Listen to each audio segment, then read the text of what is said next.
Greetings, webheads, and welcome to episode 58 of Witty Banter, yet another Marvel Crisis Protocol podcast. I'm Patrick. I'm Alex. I'm David. This is JP. We are here to help you get better at and have more fun with your Crisis Protocol. So last time we got together, I said I was living my best life because we had 2 episodes in a row where we were talking about Sentinel stuff. Well, guess what, kids? We now have 3 episodes in a row we're going to be talking about Sentinel stuff because thank you to whoever decided to leak the new set of crises, which pushed AMG to, I'm sure, get their information out earlier. So now we have all of the Operation Zero Tolerance cards and all of the new rotations. So we've had a chance to look at it and digest it a little bit. So we're going to talk to you about that. Go over the new crisis, go over the new rotation, and then kind of talk about what that might mean or what that might look like, some winners or losers or things like that. But before we get into that, we've got an announcement. We're kind of excited about it. We're trying something different, and we're hoping that you like it. We have a new benefit for those of you who support us on Patreon. That's patreon.com/wittybanter. If you support us at the Spider Friend level, that's the $5 a month level, look, we love you all, and we very much appreciate everybody who listens, everybody who can support us at the $1 level, so $5. But if you're supporting us at the $5 level, what we've done now is we have a special thank you for you. We have made a set of neoprene objective markers. We've got 6 red, 6 blue, and 4 green, because now we live in a source extract world, and so we need something additional for that. So they're not made of hard plastic, they're made of neoprene, same thing as the mats are made of. So they're a little thinner, and they don't move around on the map quite as easily. So you know how when you've got your hard plastic objective markers and you bump them a little bit and they slide around like a hockey puck. These things, I mean, they'll move, but not nearly to the same extent. So they're cool little things. We haven't had a chance to get them on the table. We just got them. But we are going to be sending those out. So if you join us as a Patreon at the Spider Friend level, $5 a month, you will get yourself a bag of these super cool new Witty Banter objective tokens. If you are already a Spider Friend and you've already been supporting us at that level, we will be reaching out to you, or you can reach out to us. Get us your mailing address, and you will be getting a set of these as well. So we just wanted to say thank you to the people who have really been supporting us, who have been with us, helping us put this all together. We thought this would be kind of a cool idea, something we hadn't seen before, and we thought it would be neat to share that with the community. So those will be going out to you. These are made by Squad Marks. We met up with the guy from Squad Marks at Adepticon, super nice guy. And he showed us his stuff. Squad Marks makes some, they both have some specialized MCP assistance tools for you, as well as you can order things from them. So they're not a sponsor, although we certainly wouldn't turn that down. But I just wanted to reach out and say thank you to them for the work that they did to put this together for us. And I would encourage all you webheads, if you go to squadmarks.com, take a look at their stuff. They've got cool MCP stuff. They've got cool Warhammer stuff. They got a whole bunch of stuff that that's there. You should go take a look at that. And if you do take a look at that, maybe let them know who sent you. We would appreciate that. So we'll be reaching out to you. We'll be getting photos of the objective tokens up on socials. Thank you again to everybody who's been a listener, and thank you specifically to everybody who's supporting us on Patreon. I will say I did pick up some of their magnetic stickers for MCP, and they work like a charm. You stick them on the bottom of the base, they fit over the bottom perfectly, and I've had no issues. I actually prefer them over magnets. There you go. There you go. So absolutely, webheads, go check them out. It's squadmarks.com. We'll have the link for them in the show description. We'll put them in the socials as well. We highly recommend them, and we hope you do too.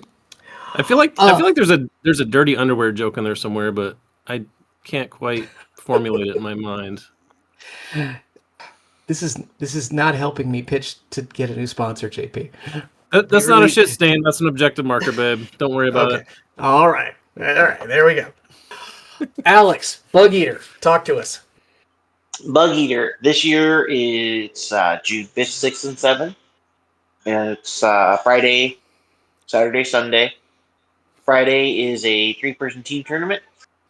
Standard tournament format, or team tournament format. 3 players, everything legal, and everything out up to that day is legal.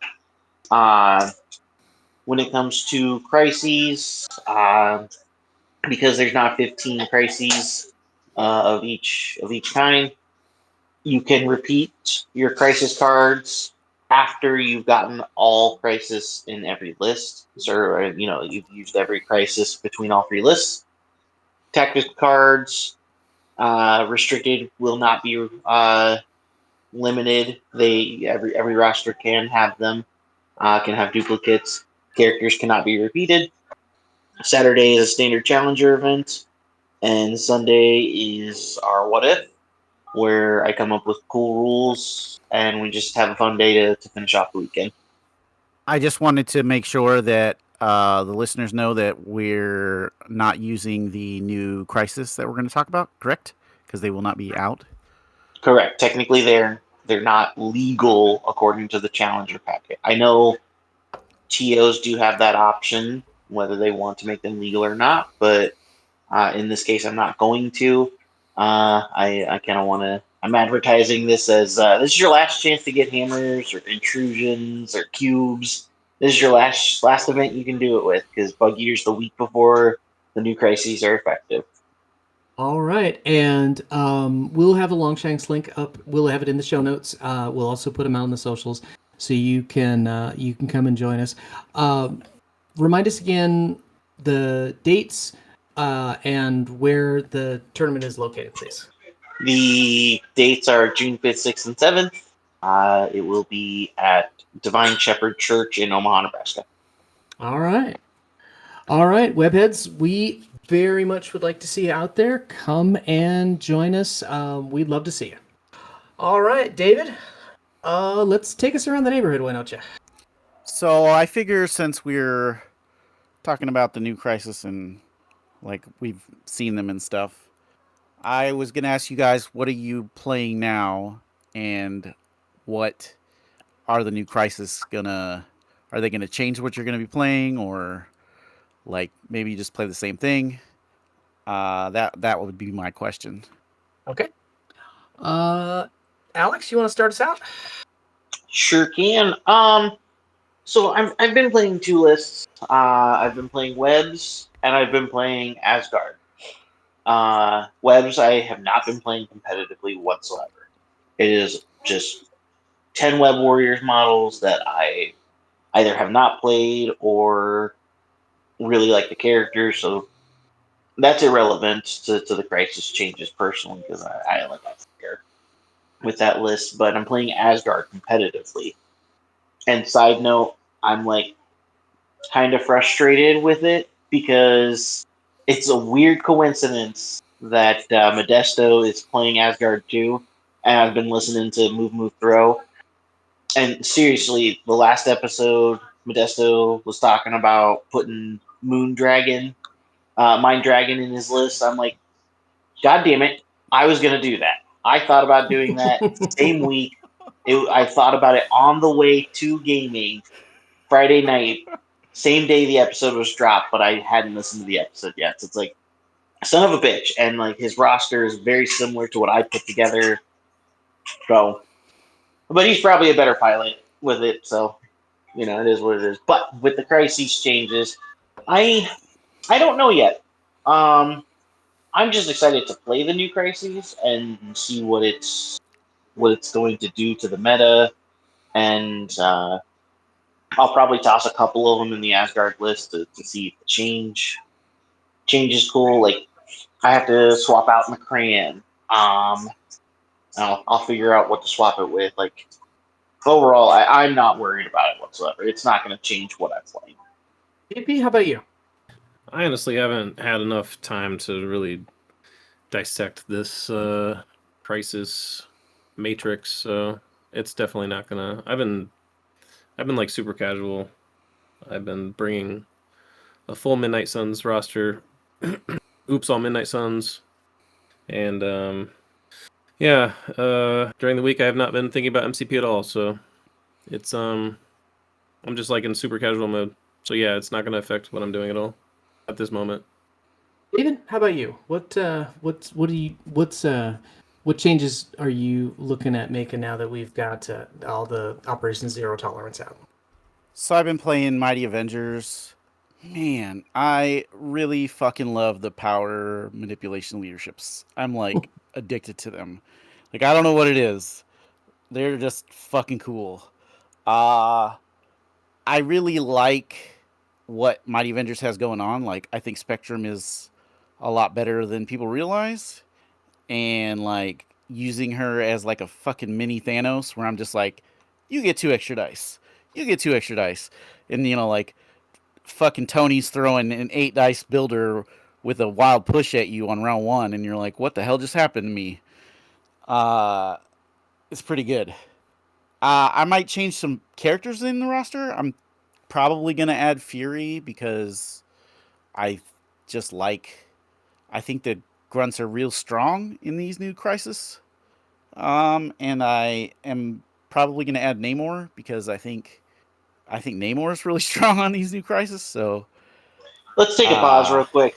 I'm sorry, listeners. I think you're gonna be shit faced every fucking episode because we're gonna start a new game.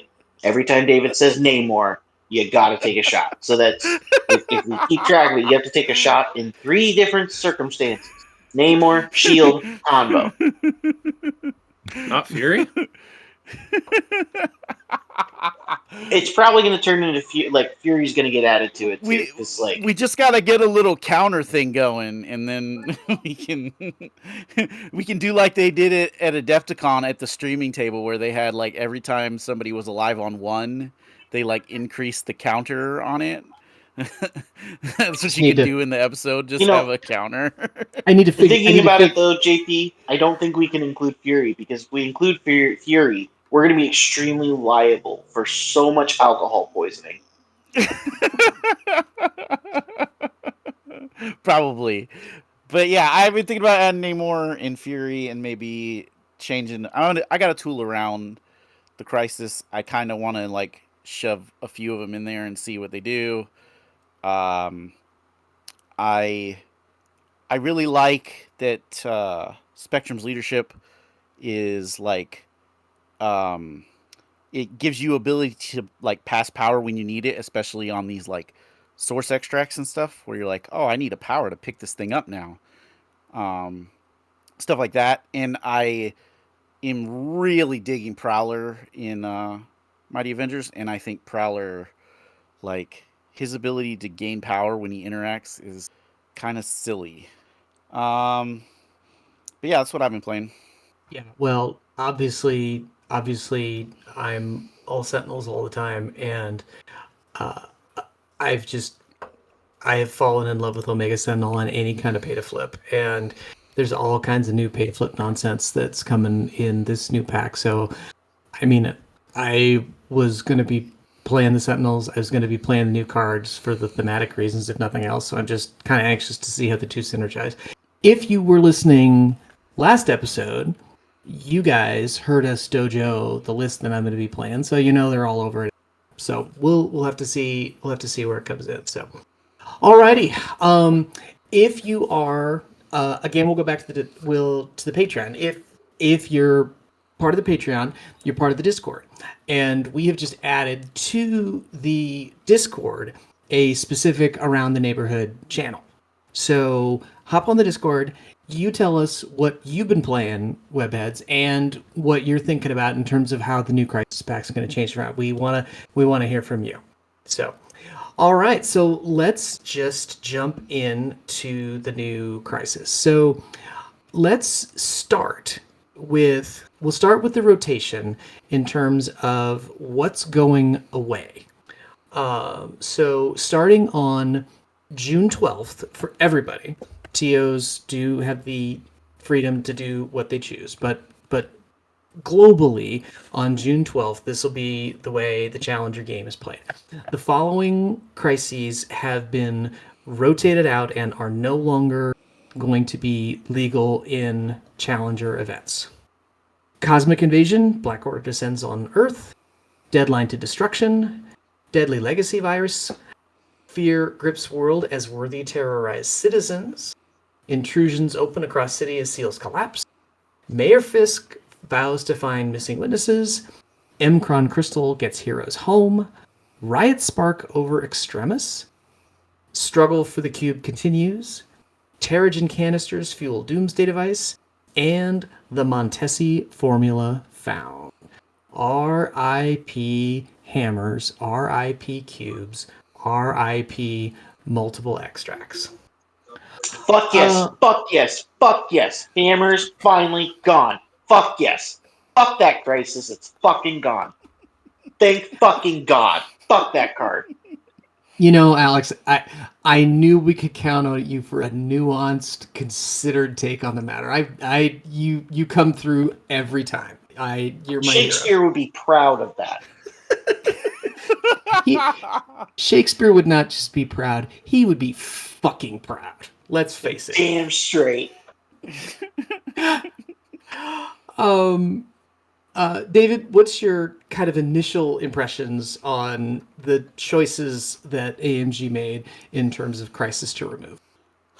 I mean, we got to pour one out for the homies on these, because some of these crises we've had since the game came out, like riots. Yep. It's crazy to think there'd be a world without riots. Or what was the original starter set crisis combo? Wasn't it riots and cubes? Riots, cubes. So like, so I guess, rip for that. I'm glad that the multi-hold extracts are gone. I think that was just too much of a... It was just too much of a... You get in these situations where it's like, Hulk has 3 cubes. What do you do about Hulk having 3 cubes? If you don't have any steals, you basically just lose the game, right? Mm. And it's one of those things where, like, stacking these multiple extracts on the, like, extremely tanky characters, like a Hulk. Well, and it gets even worse for hammers, right? Like, Hulk has 3 hammers, he's just murdering whatever he attacks, and then you, like, literally can't take these things. So I'm glad to see them recognize that, like, multi-hold extracts is probably a bad idea. I'm a little... Like I said, I'm sad about riots. Like, I think they could have kept riots, but I get what they're doing. They want to, like, limit the number of shapes, because you can tell, because they rotated 2 Ds, they rotated all the Fs but spider infected. They made these changes that you can tell that it's like they want to limit how the choices that players are making as far as, like, taking similar shapes. And which I think is a good thing. I think that's the kind of direction, because otherwise sometimes, like, the meta can get a little stale when you're consistently playing the same crisis layouts, and you're like, okay, well, I've done this like 100 times. I am pretty pleased with what they removed. I mean, I don't got anything else. Like, I'm gonna miss hammers. I fucking love that crisis, but it is what it is.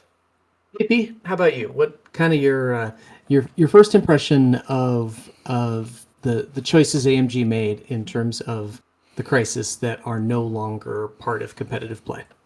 Well, aside from what has been said already, it was kind of jarring to see them remove some of the crises that they it feels like they just introduced like canisters and lock Mcran Emcron. and what's the other one? Deadline to Destruction. Deadline. Yep. So yeah, I was a little perplexed by that, I guess. I mean, they got to take out something, but I don't know. It feels like they just joined the club and they're getting kicked out already.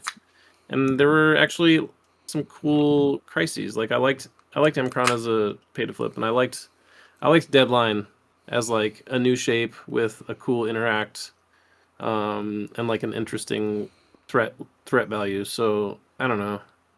I'm kind of I don't want to say I'm a negative Nancy, but I I'm gonna miss some of the old standbys and some of the new guys that just came. Like feel like we didn't have enough time with them yet, so I don't know. We'll see. Yeah, it definitely feels like some of the the early crisis designs that had sort of an outsized effect. It feels like they're shaving those off, and you can really see, like with the Operation Zero Tolerance and to a lesser extent the War of Kings, the how they've advanced and modified their design philosophy on extracts or on crisis in general, and how some of the earlier ones just are not anything that could get made now. Something like the multi-hold extracts, the something like riots with the kind of effect that it has, and then it also like they took Montesian and Inhuman Weapons are very similar crises, so I could see how one of those wasn't gonna make the cut. So it'll be interesting to see. Other than dancing on Hammer's grave, Alex, is there anything else that you wanted to add in terms of the crisis that got taken out?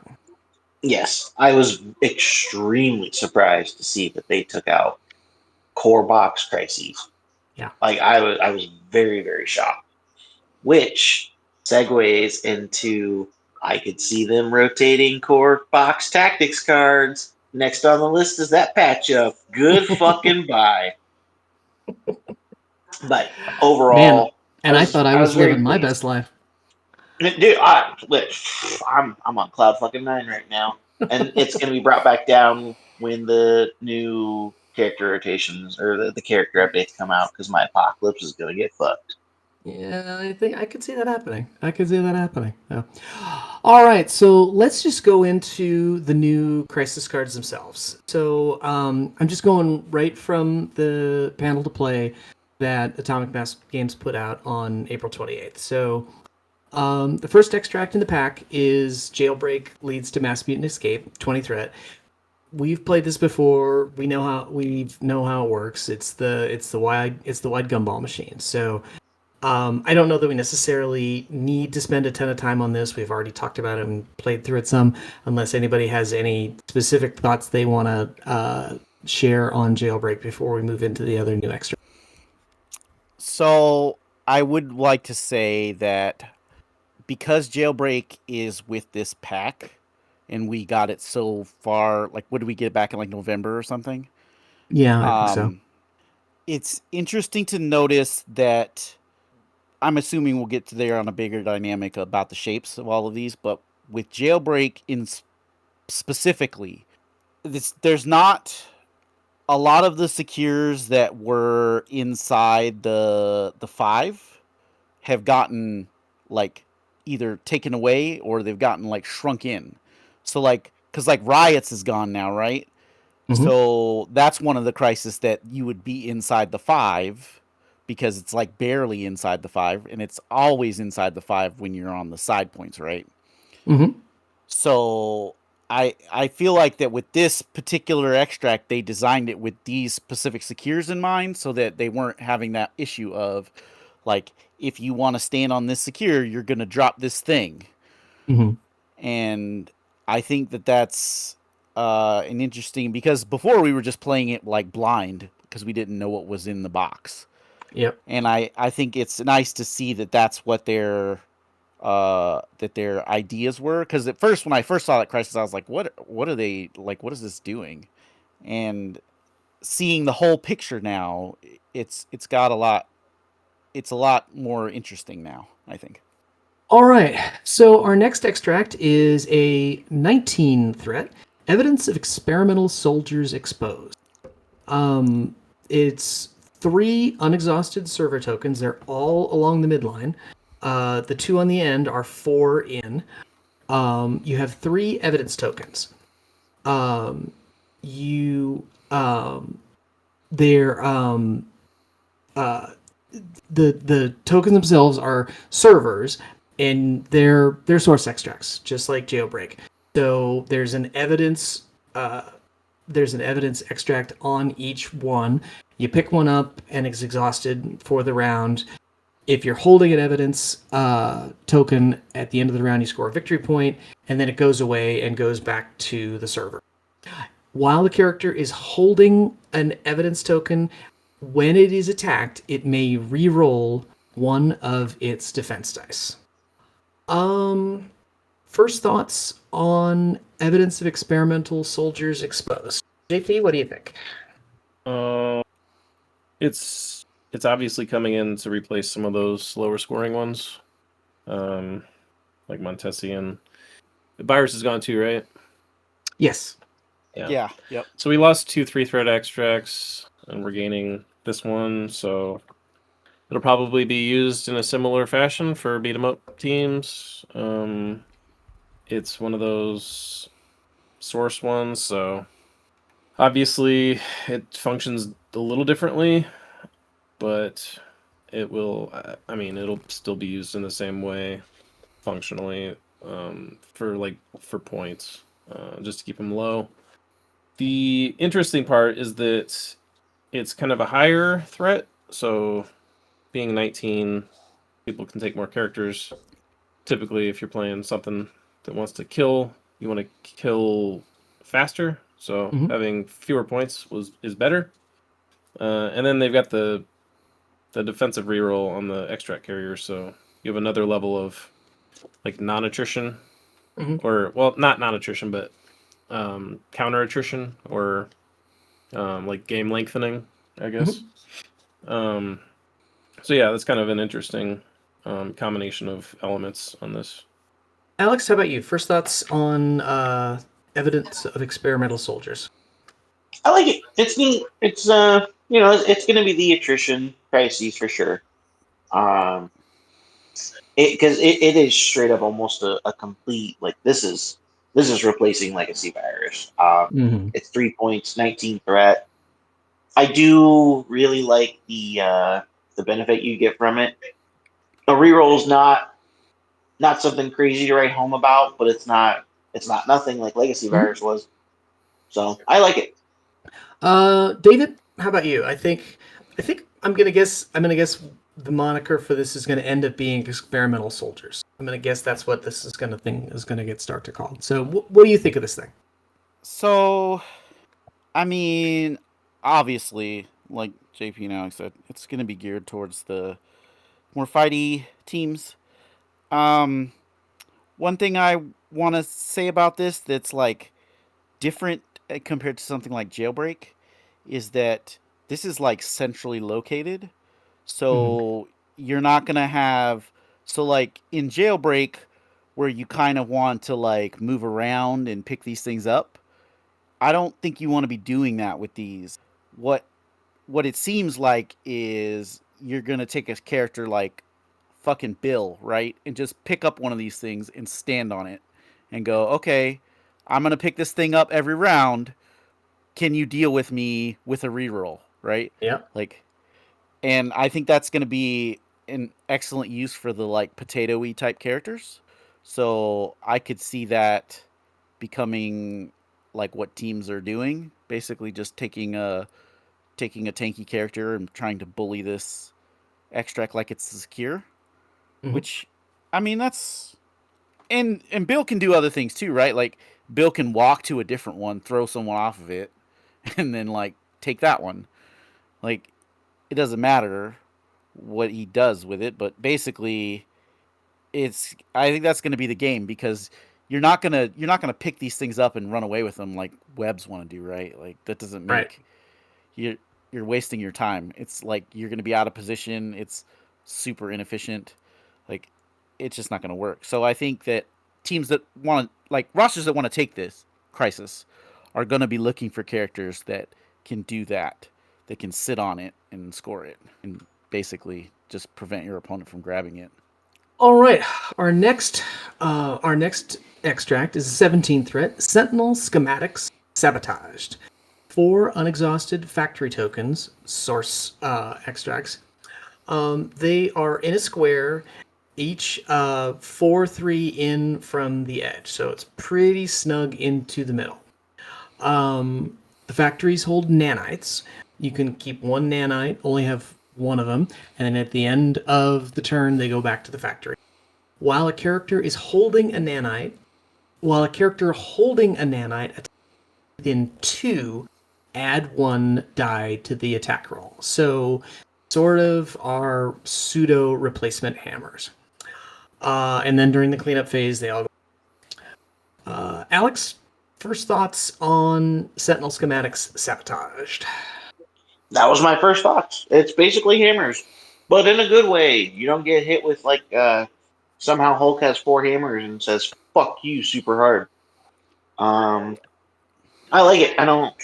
It kind of it forces people to get in range to actually attack their targets to get the benefit of the crisis, and like that was kind of my thing with hammers. Is some people can see that as a detriment, especially depending on the character who's holding it. Like Spectrum, like her range 4 being like she doesn't necessarily want to be within range 2 just to get a benefit of 1 additional dice, because she can just give herself more dice. You know what I mean? So it's things like that. And hammers was just like fuck you. Here's extra dice just because.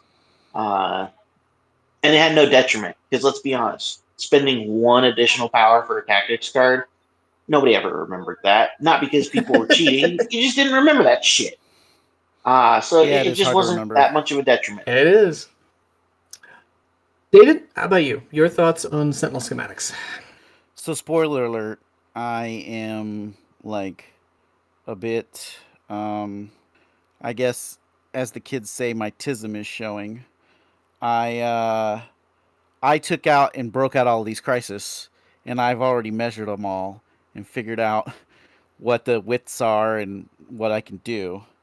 So this crisis is closer. Like it looks like it's the old sword base or Mcron, but it's actually closer than that Yeah. by about 2 inches on the insides. So that means that like there's gonna be a bunch of people like milling around these things, trying 2 to pick inches them makes up. a 2 inches makes a big deal on the inside. It does. It does. It does. Totally does. That's what she said.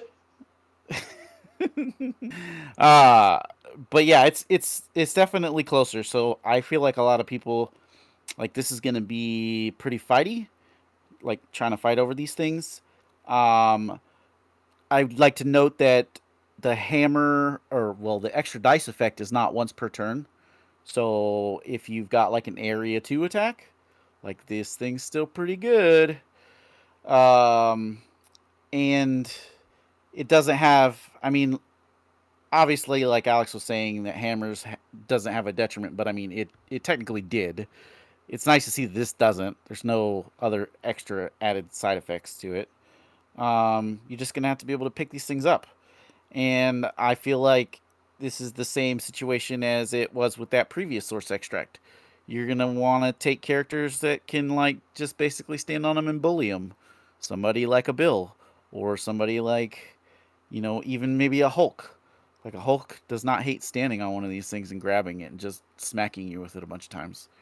Um, Obviously, there's ways to game it with like I say before, area attacks. There's ways to game it with characters that have attacks outside of activation, because obviously, if you get an attack outside of activation, you still get the benefit of this while you're holding it, just like hammers.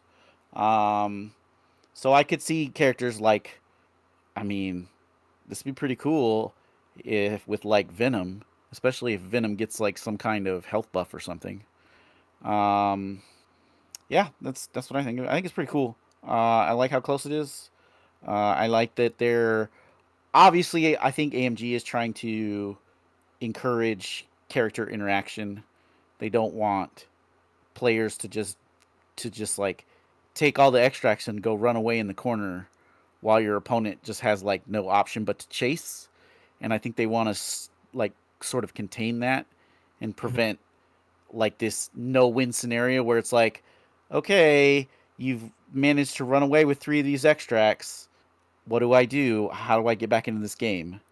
And so it's nice to see that they're trying to um, basically force players to actually interact with the game rather than just going, I'm going to make these selected moves, and that's what I'm going to do, right?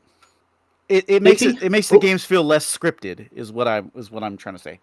Like it's basically like I'm just going to pick this thing up and run away with it, and now you're not going to do anything about it, and I'm too fast for you. Like I think it's a good thing. JP, how about you? What your thoughts, initial thoughts on schematics? Uh, well, given the fact that it's a source, it's the sources, especially these ones that are kind of more compacted toward the center, Mhm. will definitely force a lot more interaction.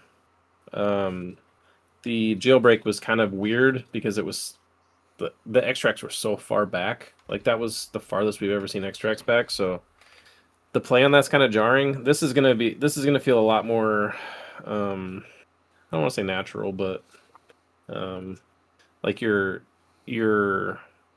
decision tree will feel more natural, I guess, than with a lockdown or a jailbreak activation. I think it'll just force a lot more interaction toward the center. I think it'll probably be taken by more attrition focused teams, just because one, it's condensed. Two, it's a source, so you're forcing people to stay mid, and then you're adding extra damage into the game, which can be a double-edged sword. But I feel like it's like you don't have.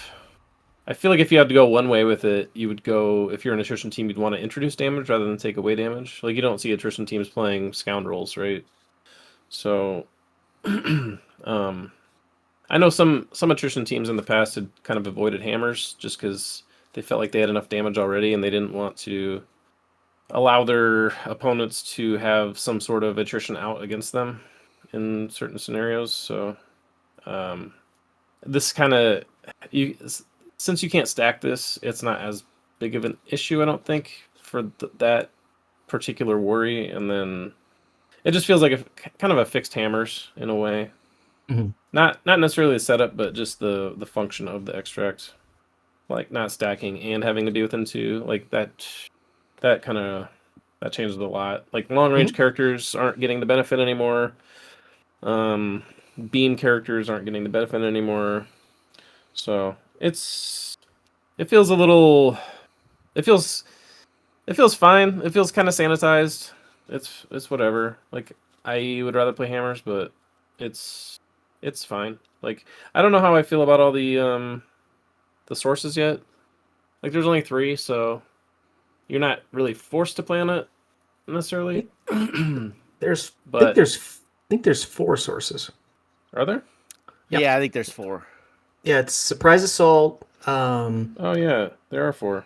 Sentinel Okay. Schematics, Evidence yeah. of Experimental, Jailbreak's a source. I was leaving since we've- jailbreak out. Yeah, it's kind of hard to forget that that's a new source. But yeah, no, a third of the active extracts are source extracts. So yeah, you can kind of get sort of like soft forced into a source if someone takes all 4 of them and then a random one. Especially if they take something like supplies or something where you may or may not want to even play that thing. Like you might just have to play sources. I guess we're living in a source world now, or potentially a source world. Yep. And we'll see. I don't like my only exposure to sources is jailbreak, and between the source nature and the setup for it, I just really disliked that extract. I just didn't ever feel like I liked playing on it, no matter what I was playing with. Maybe that'll change with some of these new I think setups. I But think having the sources close together is going to play entirely different than Jailbreak, where you really had to actively think about going and parking someone in Siberia to gumball. I feel like the other three source extracts are just going to play pretty significantly differently. yeah, and I would agree with that as well. I will say I do appreciate that there are only 4 sources.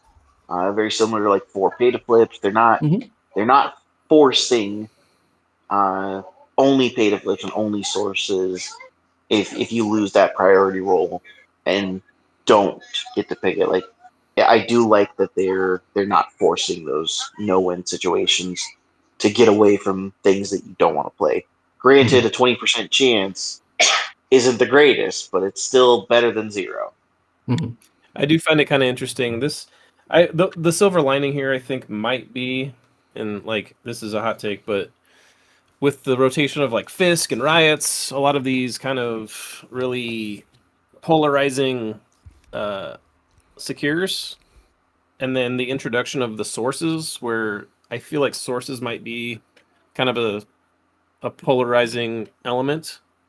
I think we might see pick rates for extracts go up a bit, which will be nice because I we're still living in the I'm picking my blues world after Mhm. like what 5-6 years. We never got to pick reds really. Yep. Maybe you could make an argument maybe with like researcher or something, but I mean, like I'd say 95% of my games I pick blues just historically. Mhm. All right. Our Can next can our I ne- add Oh, something yeah, on this please. crisis? So I just realized.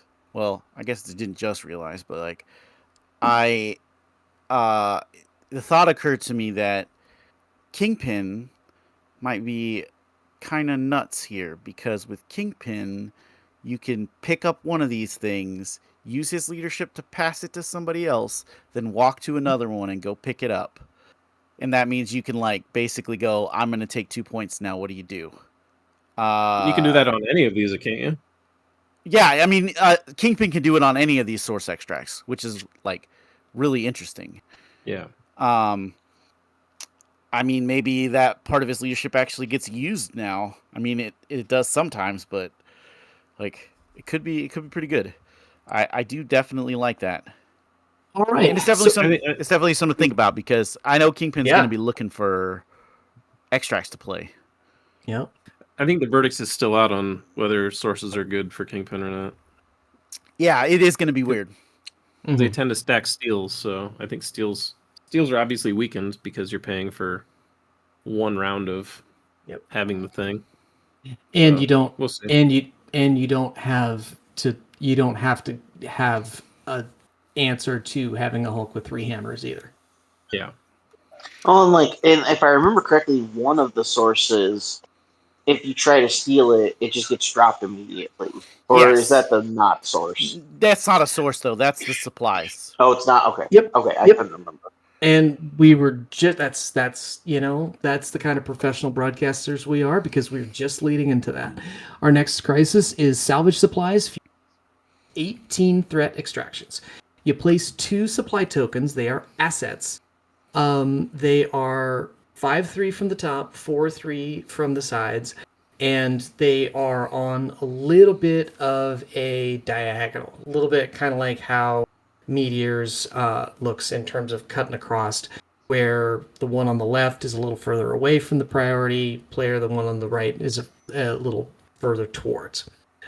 Um, if another you interact with the supplies, if another allied non-grunt character is contesting the supply, pick it up. So you can only pick it up if you interact with it and you have another allied non-grunt character contesting it. If you are holding that supply at the end of its activation, if you are not at the end of your activation when you're holding a supply, if you're not within 2 of another allied character, you drop the supply. And then when the supply would be moved to another character, they are dropped instead. So that's a lot, and you get 2 victory points for each character controlling a supply during the cleanup phase. David, first thought on supplies.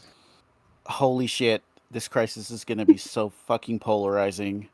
There's going to be people that are going to absolutely hate this, and there are going to be people who are like me, who are looking at it and going, this crisis is begging to be gamed. How can I game this so that I can get 4 VPs and you score nothing? Which is like, I mean, you do that once, and it's not like your opponent has to figure out really fast what to do because the game's gonna end. The problem is getting a hold of both of these things is quite difficult. They've really created a lot of hoops to have to go through. But if you can figure out the Rube Goldberg of how to get these things, like, that's gonna be crazy. Yeah. I mean, you can't pick it up unless another ally is contesting.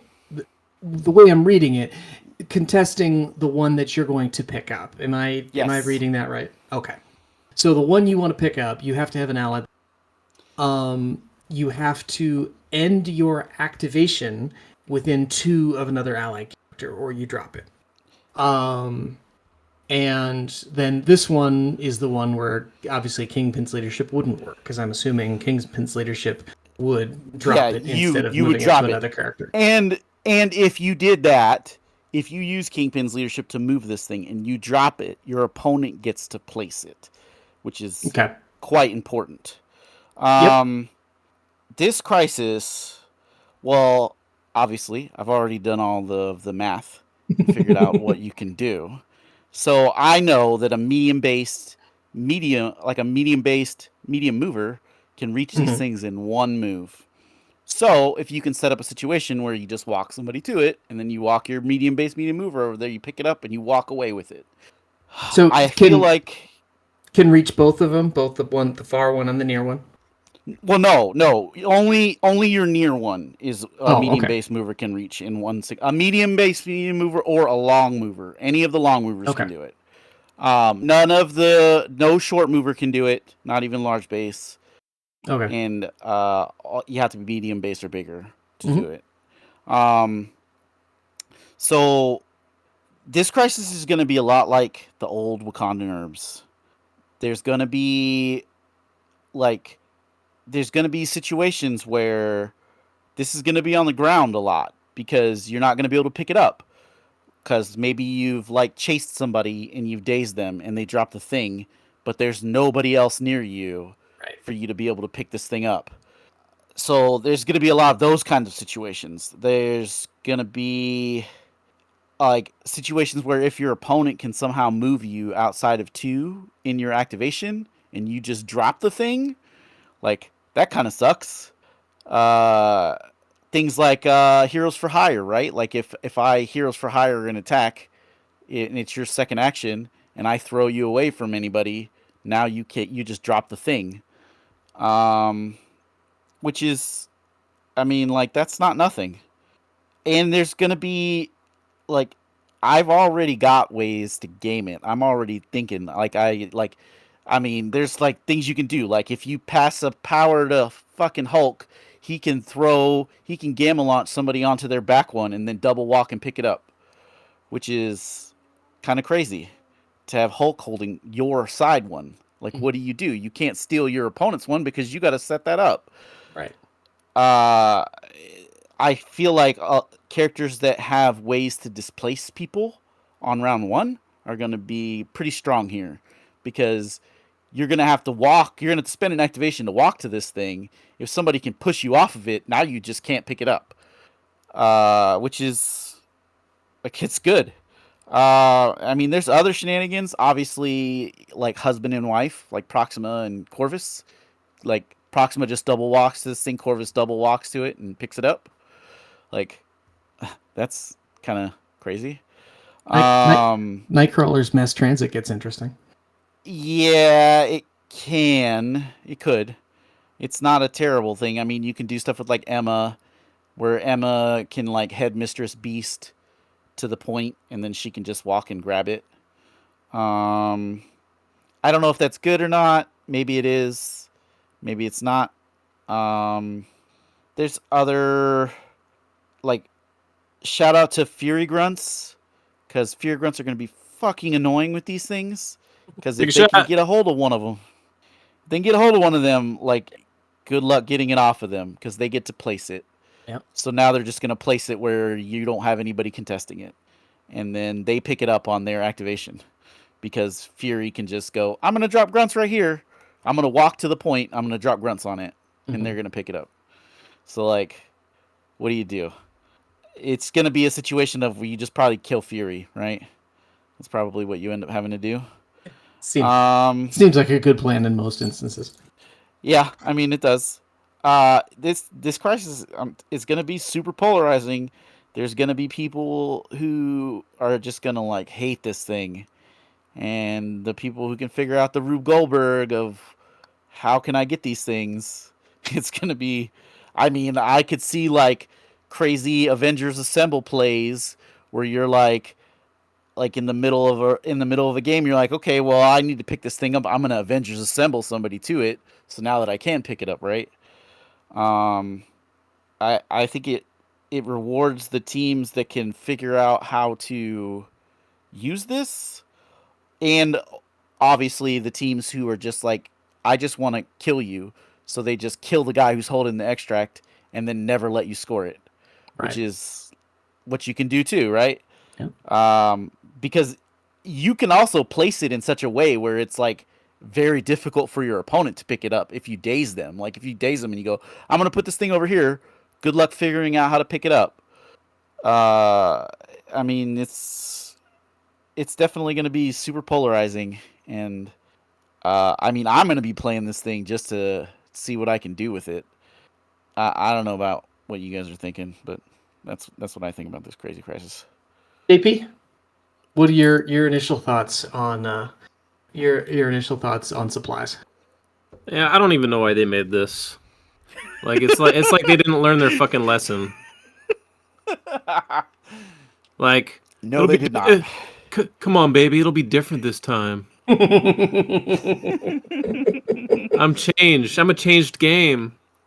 No, it's fucking. It's Wakanda herbs. It's Wakanda herbs with a new outfit on. Like, a hotter, sluttier outfit. So there's this. Sorry, JP. Go ahead, Alex. Come on. This seems like Wakandan herbs with extra steps. Yeah. I mean, I'm all for rocking the boat. So like, I typically like the shit that people hate. So, I mean, I'm here for it until it gets like super janky. But I feel like it's gonna get super janky. I'm just saying. Yeah, it is. This crisis is begging for the jank. There's two. Go ahead, Patrick. No, I certainly think people are going to be trying to jank the hell out of this. There's two of them. You have a whole bunch of hoops to jump over. I am not convinced that the jank will end up being as ridiculous as Wakandan herbs did, but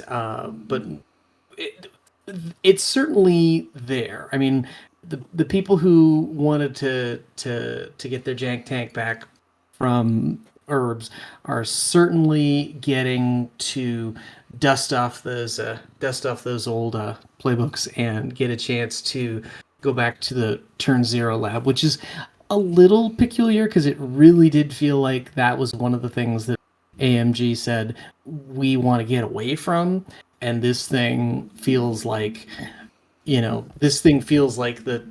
turn zero where you get the guy with the wall and all the red strings and putting his hand to his head and going, bah!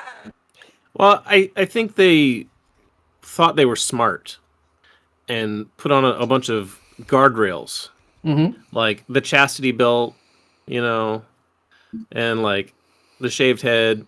They don't know how horny these gamers are. Well, I guess we're gonna find out, aren't we? Get that new slut. Like they're here, they're trying to figure that shit out, and I think there's a couple levels there.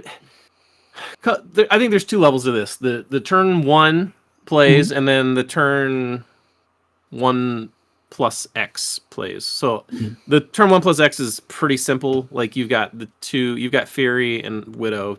Yeah. Four threat Widow. Like those just make this way more difficult. Those are the only two characters in the game that choose their drop. So like the way the guardrail with having someone contesting it is like choosing your drop makes it flips the script on its head. Right. And it makes it way easier for you to pick it up and way harder for your opponent to pick it up.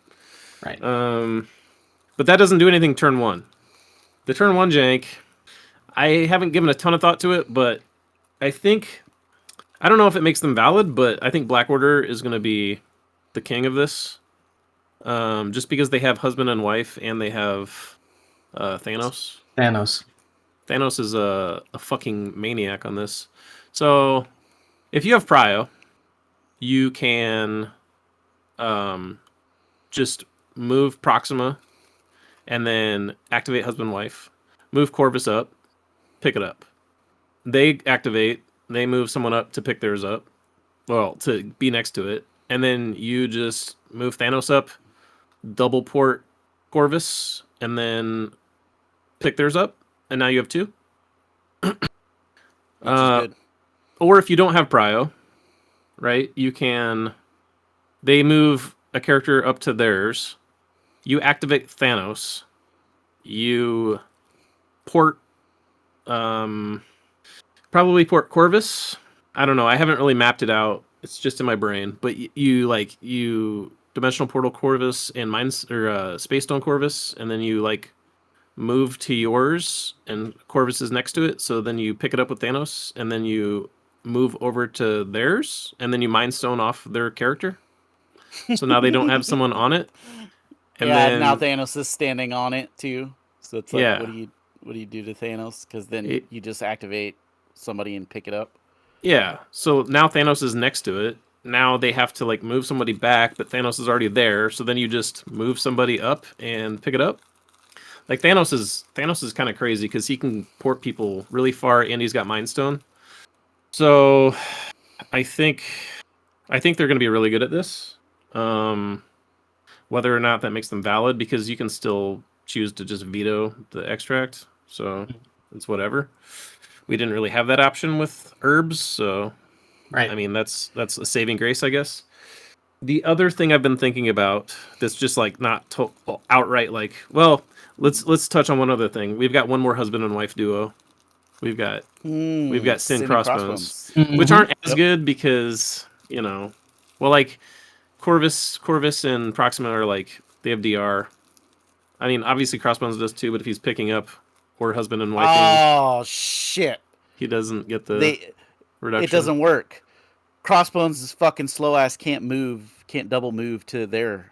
Oh, not theirs. No, I'm just thinking to single. Oh, pick. just thinking the close one. Yeah, they can do the single pick for sure. Yeah, which is handy, right? Because it gives you tempo on the pickup. The other thing I'm thinking of is just teams that don't have a double activation but can just generate a shitload of tempo with displacement, because you have to have a non-grunt next to it to pick it up with a second character. So I'll just use Steve as an example because he's my boo, and there's a lot of Avengers who have displacement. So you just take, I'll get to that in a second, I guess. So you take Chi, right? And you or I guess he's not guaranteed. Maybe Panther. Panther's better. So if you don't have Prio, they move their character up to theirs. You activate Panther, you long move, you pounce, you punch them, you push them off. Now they activate. What do? Do they go over and go to yours this time, or do they go back to theirs? Because you've already got one on theirs now. If they move one to theirs, you just move your second guy up and take their extract. If they move one to yours, you just activate your second guy who has displacement. Just say I don't know, say you splash Bill, you double move over there, throw him off. Now you have a guy on each point. They have nobody on their points. Now, what do? They have to pick a point to go to, or they just completely give up on them. Let's just assume that they try to battle you for the points still. They move over to one, and then you just move over to that one with the second guy and pick it up because you have a guy there already. It's going to make it really hard for people to get extracts when you have a plan like that. And yeah, I don't know. I think it might be an issue. The other thing is, funny enough, calling back to Alex's Mind Stone Moondragon. Like anybody who has just like an innate way to move someone round one is going to be pretty strong on this because you won't need a leadership. You can just have like Moondragon in your list and like, oh, you have Prio, you moved there? Okay, well, I'm going to move Moondragon twice and move you off. Mm-hmm. Now I'm sitting on it and we've like completely reversed the role.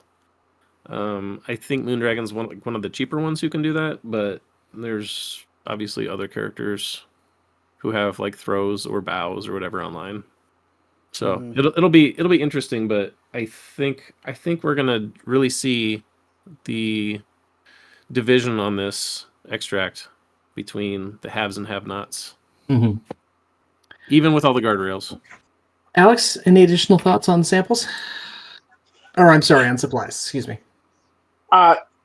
David and JP covered a lot of what I was going to say. They actually covered everything I was going to say, crisis specific.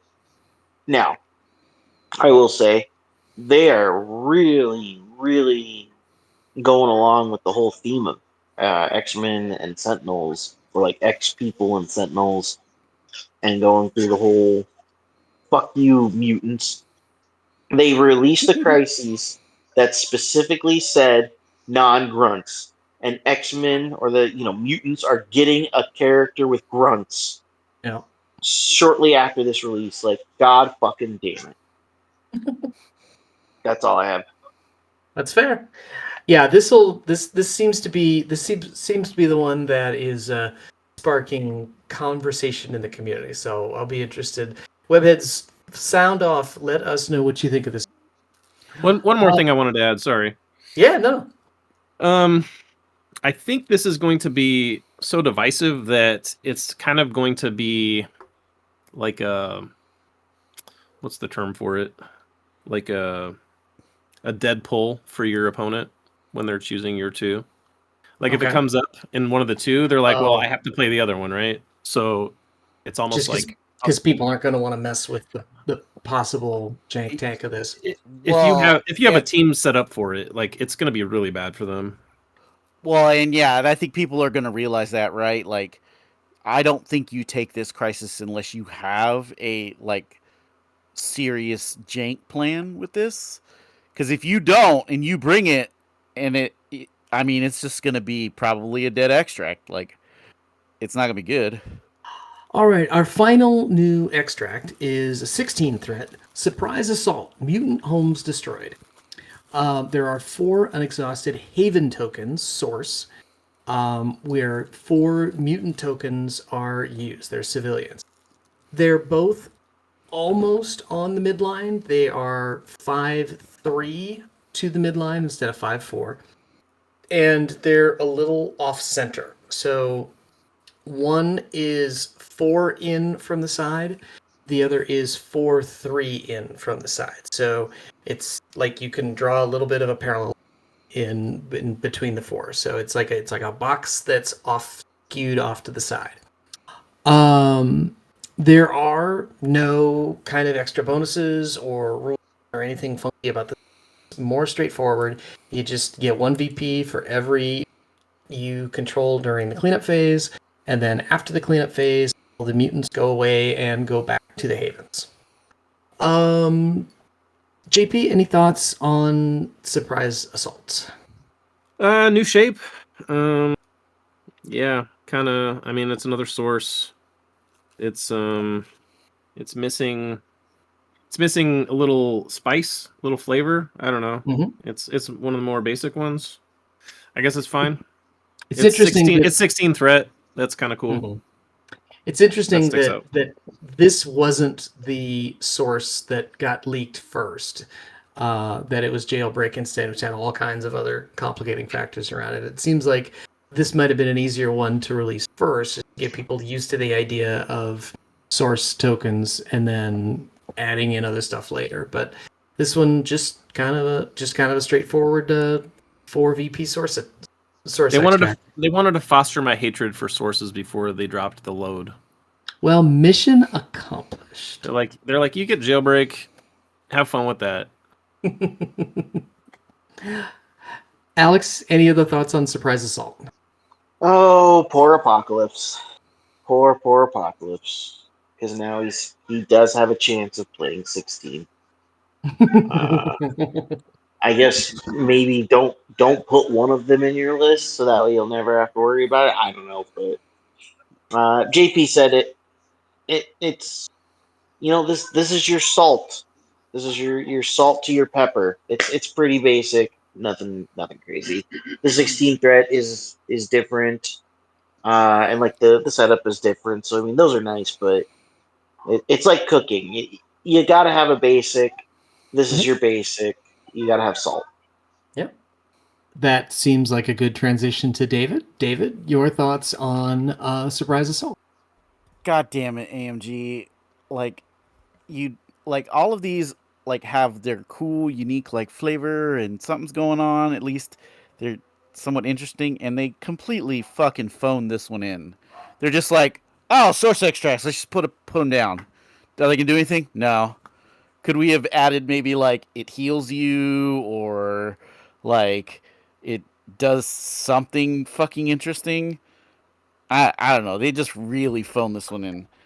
I will say it is going to be interesting how teams are going to play this, because I'm curious to see if people are going to overextend some of their characters to go out and grab these things, like maybe a bill or something. Kind of treat it like Senators, where I'm grabbing your side just to see if you come grab my side, which is kind of interesting.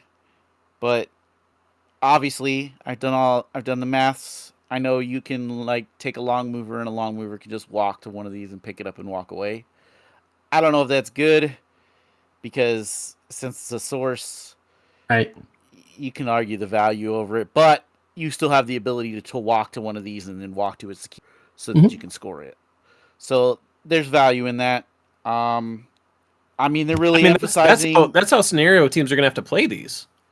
Yeah, that is exactly how they're gonna have to play these. I mean, there's no no ifs, ands, or buts. Like they can't just sit on the thing. They gotta score secures, and they gotta score as fast as they can, right? Yeah. Which it'll be interesting to see if some of these scenario teams start bringing I know Webs haven't really been using Bill in a while, but I could totally see Webs putting Bill back in just for stuff like this. Just so that they can go, okay, well, I'm going to double move this guy over here and go steal yours. So now you're forced to deal with me. Which I think that's got to be the way you do it. So I do like the fact that the ones that are on is this the closest extract that has extracts you can grab on your opponent's side? Is this the closest? I don't think there's anything that's closer that's not completely on the midline, right? I don't think the salvage supplies are the same distance. Okay. So they're still the medium base, medium move can pick it up. Okay. I think Senators is the same, isn't it, or is it not? I can look. It might be. Pretty sure Senators is. It might be. Right, you might be too. right. Let me look. You might be right. Oh, hold on. It's 5-3. Yeah. So. Yeah. So it's the same distance. It's the same. Okay. So I mean, this is just gonna basically be the source version of Senators, I think. You're just gonna be able to if you can take your opponent's ones, then maybe you can go up on. You can break parity. Shout out to the grunt characters. I think the ninjas and the fear grunts are gonna be good at these because they interact for free. Yeah. And they can easily stay next to their parent and get these things. I don't know. It's generic. I think there'll be teams who will play it. Of the Crisis that they have released, I think that this one might get the least amount of play, just because it's like I don't know what it's doing. It's not doing anything interesting. I don't think It seems very neutral. that. It seems very neutral. Yeah. I mean, there's probably going to be people out there who are going to go, I'm going to run all the source extracts, so it's going to get played. But, like, of the extracts in this pack, I feel like this one's just not, it's not doing it for me. There's nothing going on that I can, like, mess with or Are you try saying to... it's going to be your lowest played or the lowest played? I think it's going to be the lowest played of the extracts. I think it's going to be supplies. Maybe not at first. Supplies? I think in the long run, or in the midterm to long run, it'll be supplies for sure. I think people are going to be. I think people are going to be experimenting with things, but I'm gonna say that supplies is not going to be very common, just because it's so skewy that you. It is really skewy. Yeah. You need to be on. You need to be on the fucking Rube Goldberg for it, and I just don't think a lot of lists are going to do it. So. I'm just not. And there could be teams out there that are just going to go, I'm going to run all of these source extracts just because, and build a plan for all of these source extracts, right? So, like, there's going to be, I would wager that when your opponent, like, looks at these source extracts, if they end up with this one, they might just take it because it has the least impact. So I guess you could be right, because it does depend on whether or not, because your opponent can veto them, so they may just go, I'll play this over whatever else you got, right? Just because it's neutral. Yeah, I suppose if you're just leaning into the whole, I'm playing a source extract, which is theoretically, I'm just going to park a tanky guy on the gumball and pick it up every round. What are you going to do about it? I guess now that I'm thinking about it a little more, I think supplies could go one of two ways, right? Like if there isn't a lot of jank in the field, then the attrition teams are going to play supplies, just because it's so hard to pick up. Yep. Yeah. But if there's a lot of jank in the field, they're kind of walking into that by picking it themselves, and then they're in trouble. So I don't know. It could go one of two ways.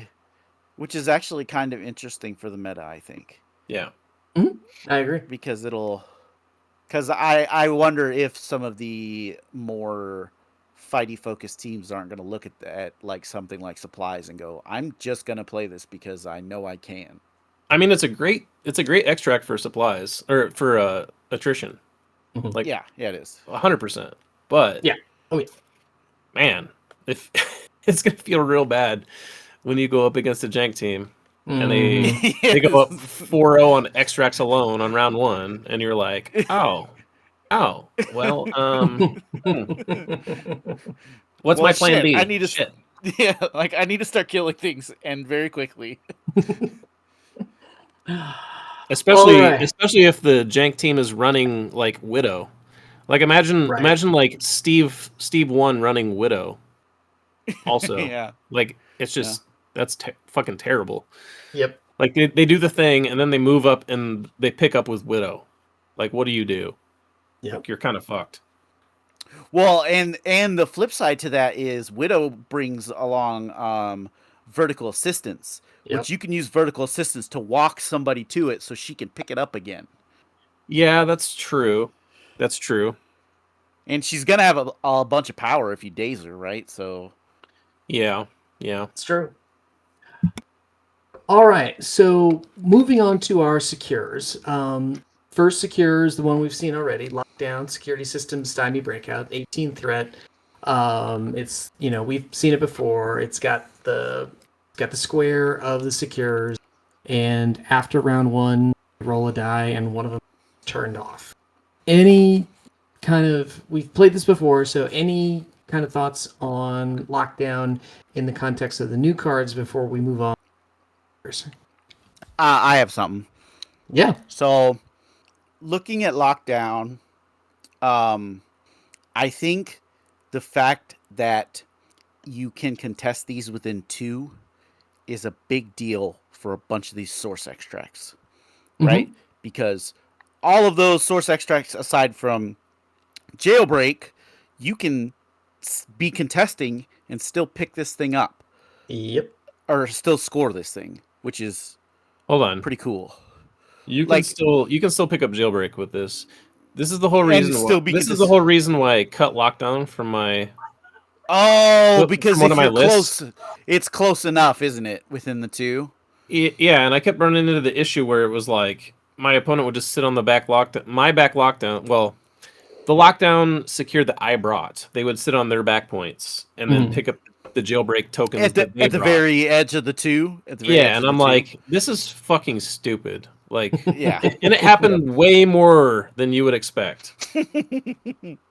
Okay, so then obviously, then they plan that, right? Because that means that all of the source extracts work with it, which is pretty interesting, actually. Yep. All right. First new secure threat is 17 threat. X-Men infiltrate secret weapons facility. You place 4 grid tokens. They are zone tokens on the map, and it's basically kind of a squished in. I think it's squished in. It's 4-2 in from each side. It's a diamond. The grid tokens have arcs on them. So at the start of the game, it's basically a 90-degree arc in the within the token. At the start of the game, the one at the top facing each other, and the one in the left to the right are facing away. And the way those work, according to the rules, is if you are inside of that arc and within 3 of the zone secure, then you're considered within the grid for the effect of the secure, which we will discuss here in just a second. So these are pay-to-flips. You roll dice equal to your energy defense, and if it's more crits, hits, and wild than the number of health enemy testing, you control that grid token. During the score, you score 1 victory point for each grid you control during the cleanup phase. And during the score victory points part of the cleanup phase, if a player controls 2 or more grids that have at least 1 enemy character in their arc, you get an additional victory point. During the cleanup phase, every player places up to 1 grid that they control within 1 of its current position. And according to the new rules, when you place the grid, you can rotate it. So you rotate the grid, you change the angle of the arc that it's pointing. You can take one of the ones you control during the cleanup phase and move it within 1 and rotate. Alex, first thoughts on X-Men Infiltrate? Holy fun, Batman! This is crazy. I love it. I really like this crisis block. I like introducing the new secure type. I love pay to flips. It gives you like the movement of the actual tokens, like Fisk. And with Fisk going away, that they had to put something back. What was the thread on this one again? Is it 17? 17. Okay, that's the only boring part to it. Mm-hmm. There's a lot of 17 threats. We've had a lot of 17 threats. That's kind of boring, but I really like this. I thought this was a very clever crisis. And coming off of the last extract and talking about that one, what a night and day difference. It's super cool. I really like it. The only downside, mechanically, those arcs are gonna be weird. Not necessarily to line them up properly, but it's just like I know people are gonna argue it, not like because they're jerks or anything. It's hard to tell arcs like that, especially when if I remember correctly, laser pointers are not legal in the game, so you can't even use those. Okay. And like we all know, like even now, like we play with arcs of every game because of throws and pushes. So it's not anything new to us, but even then, like it gets some of those situations they get weird because oh well, is this angle really the correct angle? And it can just be confusing, is all. So take it with a grain of salt, people. It'll be okay. Nobody's trying to cheat you with an arc that we technically can't measure super well, other than with like range rulers. And Right. even then, those can be difficult too. David, initial thoughts on X-Men Infiltrate? Well, first, one of the things that this card doesn't tell you that's actually in the updated rulebook is that these things are measured within, so you have Yep. to be within 3 to be inside the grid, or in the arc. Yep. Um, I holy fuck, AMG has really upped their complexity budget with some of these crises. And then obviously we get that extract where there's nothing to it, and you're like, what? Why is what is going on? But anyways, I this is a really interesting crisis. Um, it's doing a lot of things. One, it's a pay to flip. Yep. And it's energy defense, which is kind of interesting for like. I mean, I know Storm X-Men used to love to play spider portals, and this is dangerously similar. So I could see something like that kind of liking this. Um, the extra score is good. I mean, like, uh, the interesting thing is you only get to place one of these that Mhm. you control. So, like, I mean, everybody's going to be controlling them once they're all flipped. So, like, kind of choosing which one you're going to place is kind of interesting. I do like. I think the teams that are going to want to play this are going to be the teams that can rotate and have displacement. Like, I think Webs are going to like. I kind of think Webs are going to adore this crisis, especially Mhm. like ASM leadership, right? Because ASM can go, okay, I'm going to walk over here. I'm going to punch you. If you're slowed, I'm just going to place you into the arc and then take control of the point, which is kind of cool. I Mhm. think that's very interesting. It's very interesting for some of the scenario teams. Um, there's definitely going to be, when you play this crisis, for the listeners out there, I think you have to be very clear on intent when you move models. You need to be like, okay, I'm moving this model here. I am intending to not be in this thing's arc because Yeah. they get placed in the cleanup phase. So you'll know in the next activation phase whether or not you're going to be in the arc of this thing when you activate. So you're going to have to be super clear and be like, hey, Yeah. I've measured the arc. I know I'm not in the arc Yeah. because that's going to come up. If you don't do that, they're going to be like, oh, well, you're in the arc because Yeah. now I, didn't quite place it correctly. And it's going to be really annoying for the players who will like have their model standing on these things and covering the arcs Yeah. because you're gonna forget. You're gonna be like, oh, crap, what was that arc looking like? And you're gonna have to like move models, and which is fine. Which we all do it. We all are used to it by now.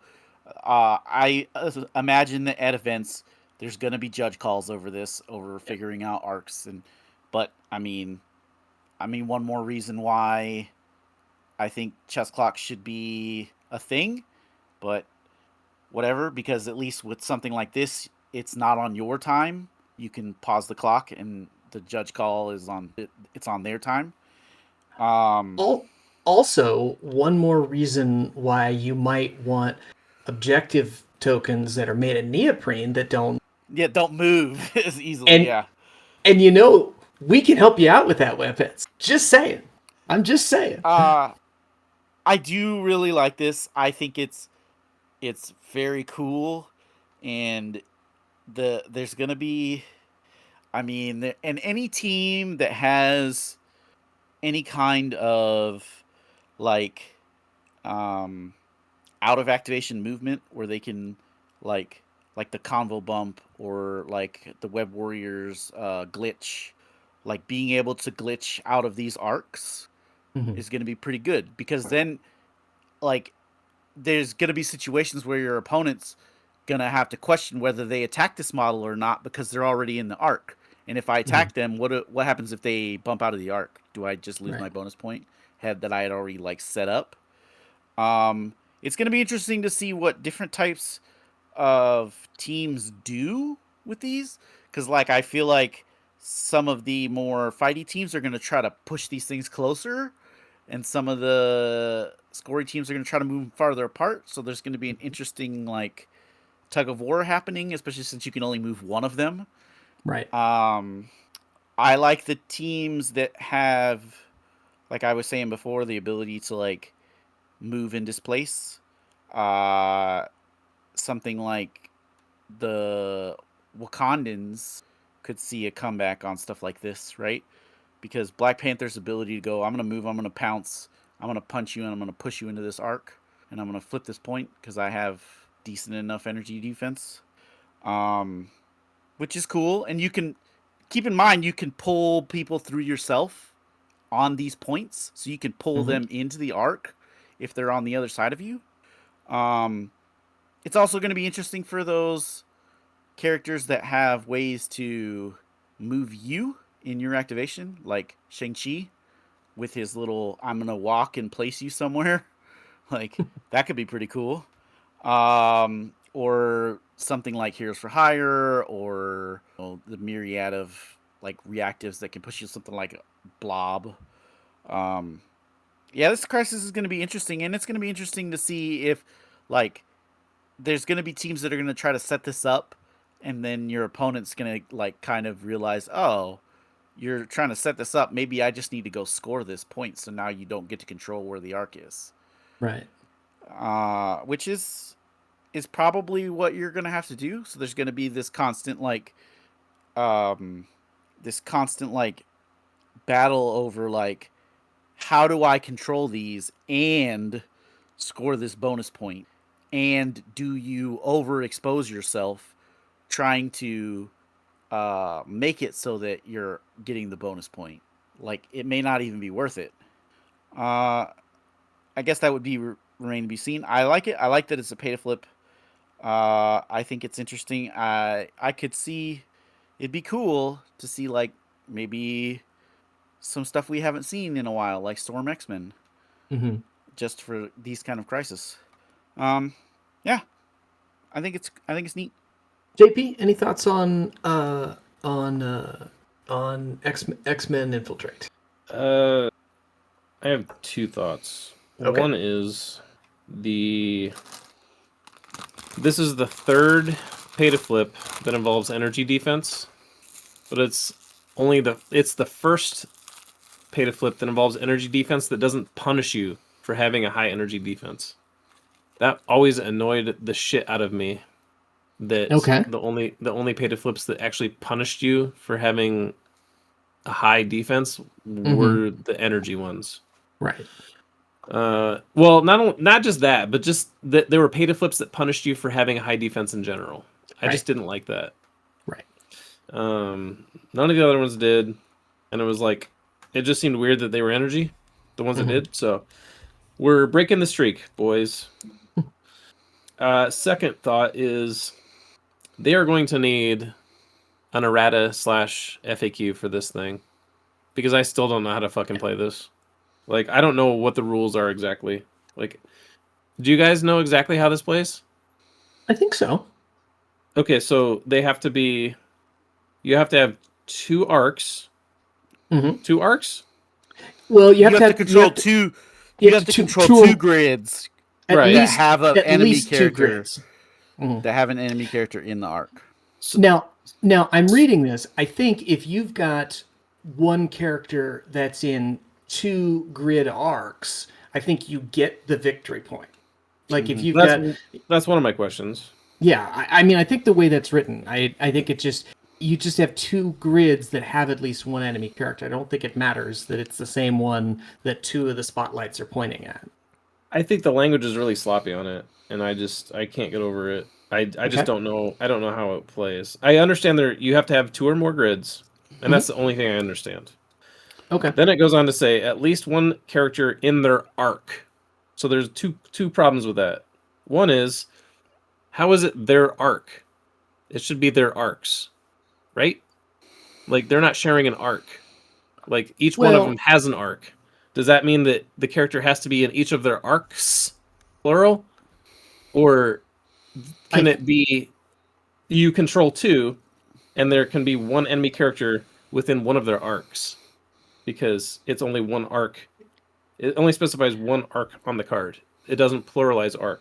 Yeah, I see what you're saying. I see what you're thinking. I think what it's trying to say is that you have to have 2 or more grids, and each grid has to have an enemy character in its arc. That's what my brain tells me that the rules as intended are, but the rules as written are very confusing. It Also- does. Yeah, I see that. Also, going back to the character itself, what you were saying, you think that there could be one character within 2 arcs Yes. that is shared that would give you a VP. Yes. My question is, could there be one arc with one character in it, and then a separate arc with a separate character in it, and neither of those characters is shared between those 2 arcs? Do you then score the VP as well? Yes, you do. Yeah, because you have to have 2 grids, and each grid has to have an enemy character in its arc. Well, Right, but can it be a different character? yes. Yes, I think so. I don't know. That's the problem. Yeah, I'm not going to argue with anybody's interpretation of these rules, but the rules as written are very confusing to me. It is a. I mean, in part because it's just an entirely new mechanic. Yeah, it is a little bit of a brain bender trying to work out exactly how it works. At least that's, and maybe that's just because it's the way it seems like it should work.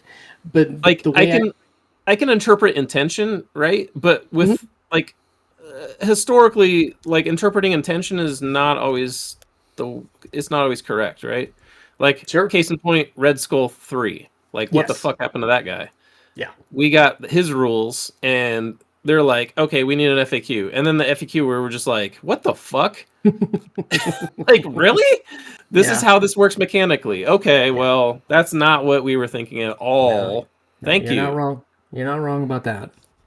So Yeah, I would be very interested to know exactly what they intend with this secure. Because I have no fucking clue. I think this is how it's supposed to work. It certainly makes sense, at least to me, intuitively. That's how. But you're right. I do think that we will probably need to get some additional clarity from AMG to know for sure. Any kind of closing thoughts on X-Men Infiltrate before we move on to our next threat? I do have something. Yeah, go for it. One of the things is, so when you go to place these things in the cleanup phase, you have to keep in mind that you cannot have 2 range tools at the same time. So you can't Right. place this thing and measure the arc to see if somebody's in it, which is going to be kind of confusing and people are going to get caught out on it.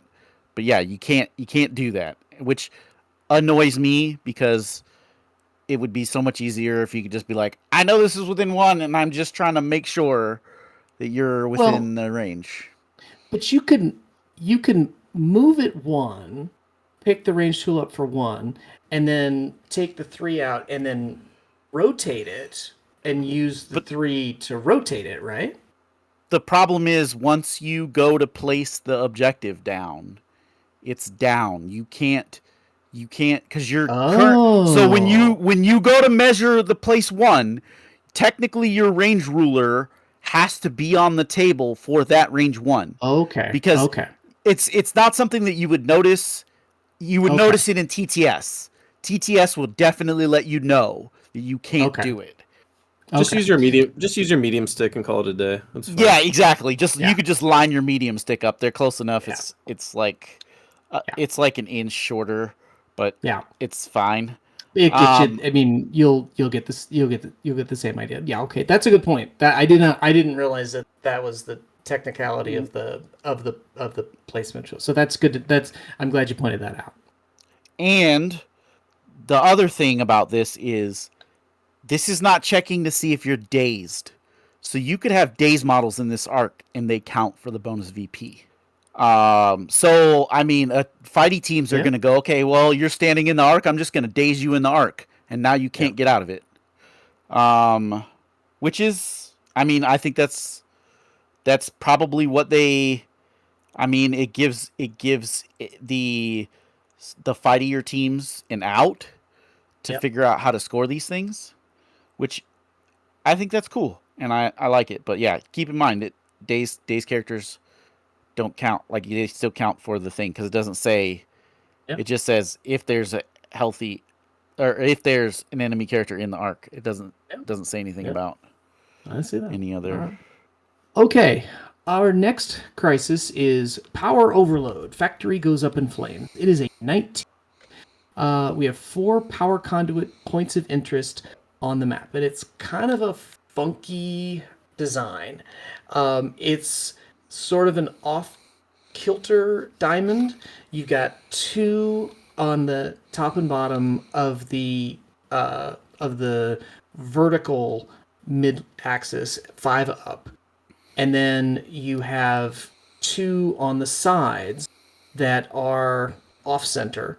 One is 5-3 away from the horizontal midline from the priority, and one is 5-3 towards the priority player on the horizontal midline, and they're both 4-2 in. So it's kind of like a little bit of an off. You score 1 victory point for each power conduit you secure during the cleanup phase. During the score of victory points part of the cleanup phase, if a player is securing 2 or more power conduits, and at least 2 of those power conduits are not within 5 of each other, you score an additional victory point. During the cleanup phase, for each power conduit, if 3 or more characters, any character, are within 1 of that power conduit, each of those characters suffers a damage. And we kind of had an internal conversation about exactly how this plays, so I don't know that we necessarily know. We may be waiting on an FAQ. But David, first thoughts on power? This crisis is it's interesting. So if it works the way that it seems like, at least everybody in the community thinks, basically, as long as you control, like, if you control, like, all of these things, you're just going to get the bonus point. And if you control 3 of them, you're going to get the bonus point, because you just have to control 2 that aren't within 5. So the ones that aren't within 5 are basically, so if you look at this as one of the, as like a B, a box shape that you've turned kind of, well, it's actually a rectangle, but like if you turn it sideways, basically the ones across from each other are within 5, but the ones that are like basically parallel are outside of 5, and obviously across the middle is also outside of 5. I think a better way to explain it would be to say if you only control the 2 on your side, then you do not get the VP. Yes. Or if your opponent only controls the 2 on their side. Yep. But if you have any other situation, you get it. I'm not sure. How does it work if you have their close one and your back one? Are those 5 apart? I haven't measured this stuff. Those are 5 apart. Yes. Okay. So you would get it there in that scenario. So basically, you just have to control 1 on each side of the horizontal midline. Okay. So this crisis, I mean, it scores fast. Like, there's a possibility that it could score, 5. Yep. And there's going to be very likeliness that it's going to score at least 3, because just the way it works. I think that the kind of gun lining team are going to be very interesting if they can basically sit on sides and just shoot the other side that's within the range. That's within the range 5. So like characters like Hawkeye can like sit on the back one on your opponent's side and basically just shoot shots at their other side. So I think it's gonna encourage a lot more of that kind of um, fighting, and obviously, like I think Webs and Kingpin are going to be ridiculous on this crisis. Especially Kingpin. Like I think if you encounter Kingpin and they're playing this crisis, you just immediately veto it because Kingpin's ability to score multiples of very quickly and very easily is going to be a problem. Um, Kingpin player in the corner laughing in scoundrels. yeah, I mean, pretty much. Like, well, the advantage to this over scoundrels is they only have to control. If they control 3 of them, they get 4 VPs, right? Yep. With opposed to scoundrels, where in order to get 4 VPs, you got to control 4 of them. So having less That's of them true. But there are is- elements of the crisis that make it worse, right? Like Scoundrels Yeah. gives you cover, and this does damage to you, so they're kind of like pulling at opposite ends of that. Well, right? the other thing too with Kingpin, right, is like Kingpin can just reduce this damage, and he's usually bringing... not round 1, right? If they're picking up Well, extracts. yeah, I mean not round 1, but in general, Kingpin himself can, and I mean, Kingpin other- himself. Maybe and, Bill. like, they're gonna bring Bill probably, and Maybe. and spiders are gonna bring Noir because Noir can also reduce this damage. On side note on the damage, it's gonna be very interesting when people recognize that somebody's alive on 1, and they can just go, "I'm just gonna run over to your point and contest it with you and make you take a damage, just because I can." Which is actually kind of funny. It's like, I'm just gonna kamikaze him over here and make you take a damage. I'm sure people will do that, and I can totally see this. I can totally see teams just like completely. I could see them like trying to sell out to get this bonus VP and end up like overextending themselves, which is also an interesting side effect of this. The teams that can rotate really well, though, they're gonna be pretty freaking good at this. I could totally see. I mean, obviously, Webb's Kingpin. I could totally see Wakanda. Some of these more like control-y, speedy kind of teams. Something like you could do Avengers, right? Like with Steve and like Sam. Like Sam, like loves this crisis. Oh, I'm just gonna, charge over here, push 2 people off of their points. Now you're not getting the bonus. Now I'm getting the bonus. Like, it's pretty good. I think that's kind of... It's interesting that I think a lot of people are gonna play this at first, thinking that they can play it, and then they're gonna encounter those like insane scory teams, and they're gonna go, "Oh yeah, this is not what I should be playing." But I mean, who knows? Maybe some people will like just kind of adapt to it and figure it out. I like this crisis. I think it's cool. I like that if you try to sell out and contest like and try to take specific ones to score the bonus, you're like basically causing everybody else to take damage, which is kind of interesting. Yeah, I like it. I think it's cool. JP, your thoughts?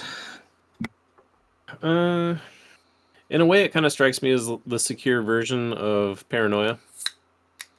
Okay. Yeah. Just the fact that you can score extra, and then like the damage component, like Paranoia, you needed to be within 2 of a character to not take damage picking it up. Obviously, that was only when you pick it up, not every turn, but there are definitely some common threads here.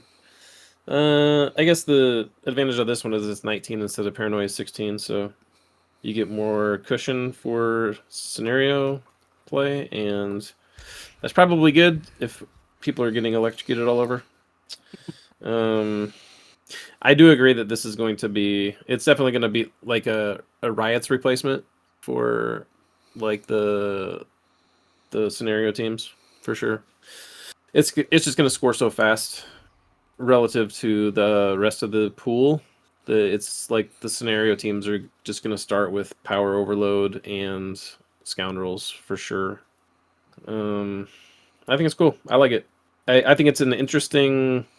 It's an interesting take on Secure, where they're kind of like mixing the elements of a scenario, right? Like take Scoundrels, like you have 5 points, you have 20 threats, and you get cover. Like it's a fucking scenario player's wet dream. Whereas this, it's like, okay, well, we're giving you a lot of points and we're giving you pretty high threat, but you're also just going to be getting electrocuted every round, and that might be your undoing. Well, and it also discourages you from like selling out and trying to go, well, I'm just going to put multiple people on this point to like make sure that I control it. Well, kind of going back to what you were saying before, where you can ping somebody off for one. I think it will also be used to ping your own guy off for one.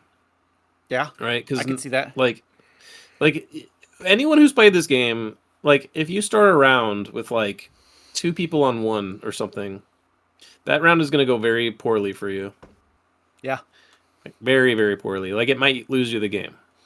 Some of those big swing turns happen when your opponent is just able to daze or KO like 3 or 4 of your characters before you get to activate them, and it really sucks. So, yeah, I would much rather start a round with like a full health injured character than a one healthy character in most situations. especially if you don't have prio. Yeah. The other thing you could do too is you could throw your opponent's models that are like alive on one. You could like throw them or push them in and force them to contest with somebody else.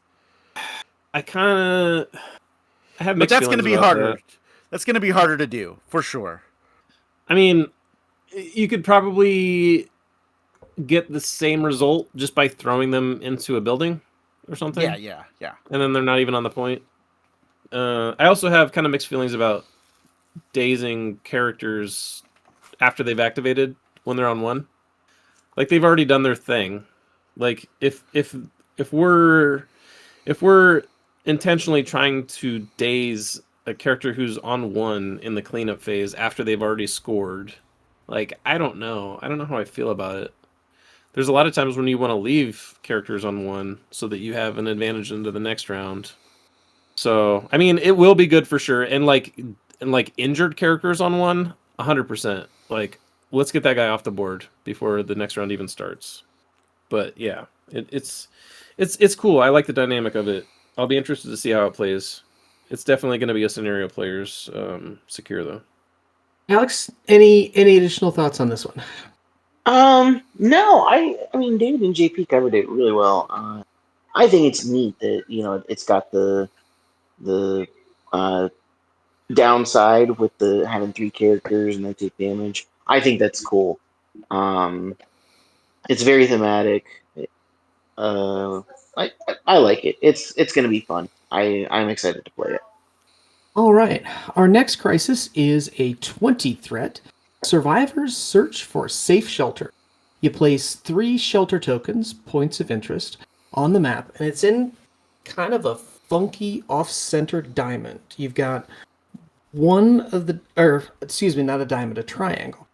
One of the triangle points is on the horizontal midline, 5-2 in from the edge, and then the other 2 are 4-3 off of the other edge and 5-2 from the top and bottom edge. So you've got one on the midline, and then you've got 2 of them that are ones on each side of the horizontal. You get a victory point for each shelter you secure during the cleanup phase. And when a character contesting a shelter is targeted by an attack, one other allied character that is also contesting the shelter can spend a power. If it does, the defender adds 1 die to its defense roll. character can add dice to its roll in this way only once per turn. Alex, first thoughts on Safe Shelter? I like it. I really like all these crises. Mhm. It's new. It's all new. It's exciting. The setup. I really like the setup on this one. Uh, I'm excited to play it. I know I'm copping out a little bit on this answer here because I've said it for all of them, but it's true. We I'm looking through it on my end too, just to get a better idea. David, Yeah, first thoughts. Oh, sorry, I didn't mean to cut you off, Alex. no, you're fine. It looks neat. And like having the power to give an additional defense dice, that's really cool. Uh, I have no notes on it. I think it's gonna be fun. All right. David, any first thoughts on Safe Shelter? Holy shit. You want a Mexican standoff? This is how you get a Mexican standoff. I mean, that's exactly what this is. This is like, we're just gonna sit in a basically triangle in the middle and shoot at each other, which is kind of cool. Yeah, I like that it's the first non-symmetrical crisis. So it's gonna kind of matter about who has table edge pick of the like priority player, because the shape is determined by the priority player's viewpoint. Yep. It's really interesting that I mean, this is the fightiest crisis. I mean, probably like of any of them. I mean, this is like super fighty. I think though it's interesting that it's a fighty secure, but it's 20 threat. So it's kind of like normally the fighty teams don't want to play 20 threat. And it's interesting that you can add defense dice, which is kind of neat. I do like that you can do things like cage, right? So you can have cage like say somebody takes an attack, you can have cage go, I'm going to spend a power, I'm going to give you an extra defense dice. And then after that attack, if you decide to heroes for hire, the guy who you heroes for hired can now spend a power and give cage an extra dice, which is kind of cool. There's some like, I mean, you could do a similar thing with like something like sacrifice, although you can't add dice on sacrifice, so I guess it doesn't. Well, no, you can, because sacrifice says you can't add your own dice, but the other character is adding dice, so you can add for sacrifice, which is interesting. I like that it's fighty. I like that. So, in doing the math on some of these crises and figuring out ranges and stuff, I feel like the characters that are range 5 are going to have a noticeable advantage on these. Because like a range 5 character, like before, range 5 characters were kind of like, I mean, range 5 is nice, but like there weren't a lot of scenarios that really let you know that you're dealing with a range 5 character. Because like if you think about something like Infinity Formula, most of the time the range 4 characters can just reach each other. But like if you're on the backside of one of these things with like a Hawkeye or something, and he's just shooting, and your opponent can't, like, it's gonna quickly be apparent that I have to like figure out how to engage Hawkeye. I can't just let him sit on the back corner of these things and shoot my people. Which is also interesting for someone like Rocket. I think that it's very obviously, I mean, this is a kaiju. I think this is going to be the crisis where the kaiju start coming out, which would be pretty cool to see some of those guys come back. I know the community is like, I hate kaijus, blah, blah, blah, blah, blah. Whatever. it's nice to have an option of to see these characters, because like I guess the community can be like hate on fucking Malekith and hate on Ihulk and all of these kaijus, but like the game is not the same if you're not putting these models on the table.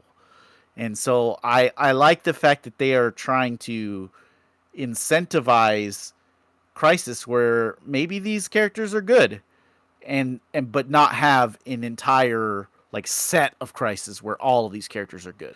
So that like the meta is not dominated by kaijus, but there are definitely scenarios where kaijus can come out and be very good on. And I think that is very cool to me, and I like the idea, and I like to see. I want to see more. You know, I want to see more Hulks, like Hulkbuster. Like, man, if Hulkbuster gets changed good, like he could be kind of insane on this Crisis, right? Like, I'm just gonna blast you, push you off, walk on this other one, push you off. Like, he could be really cool here. Yeah, I like it. There's gonna be people in the community that don't, but you know, that's the beauty of the new Crisis system. If you don't like this Crisis, you just don't play it. Right. Yeah, I like it. JP? Hey, listen, you don't have to twist my arm on this one. I like attrition, and this is like the new attrition standard for the new crises. Yep, seems to be. I want to go back to something that David said. I had to look it up. I had to do a little research before I commented. But you cannot add dice to a sacrifice. Okay. Yes, you can. Because doesn't it say you cannot add dice, right? It says the character cannot. Yes, the character is not adding dice. The other character is. No, the other character's paying. The card says the card says the defender adds one die to its defense. Yeah, I guess it does. So I think JP's right. I don't think you can add a die.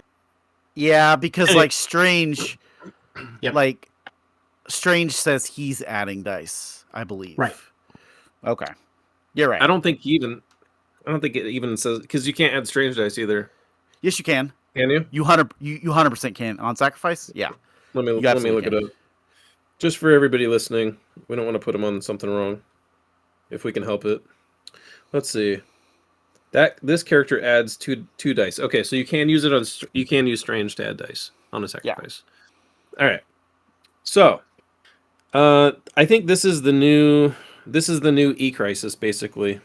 I think the attrition characters are the attrition teams are gonna like this. I think gun lines are gonna feel really at home on this too. I don't think it's as conducive for like beam attacks because it kind of breaks the angles. Like beam attacks on E's were just fucking brutal. I don't think the beams are going to be nearly as good on this, but just as far as like general gun lines, like I think gun lines are going to be really, really deadly on this.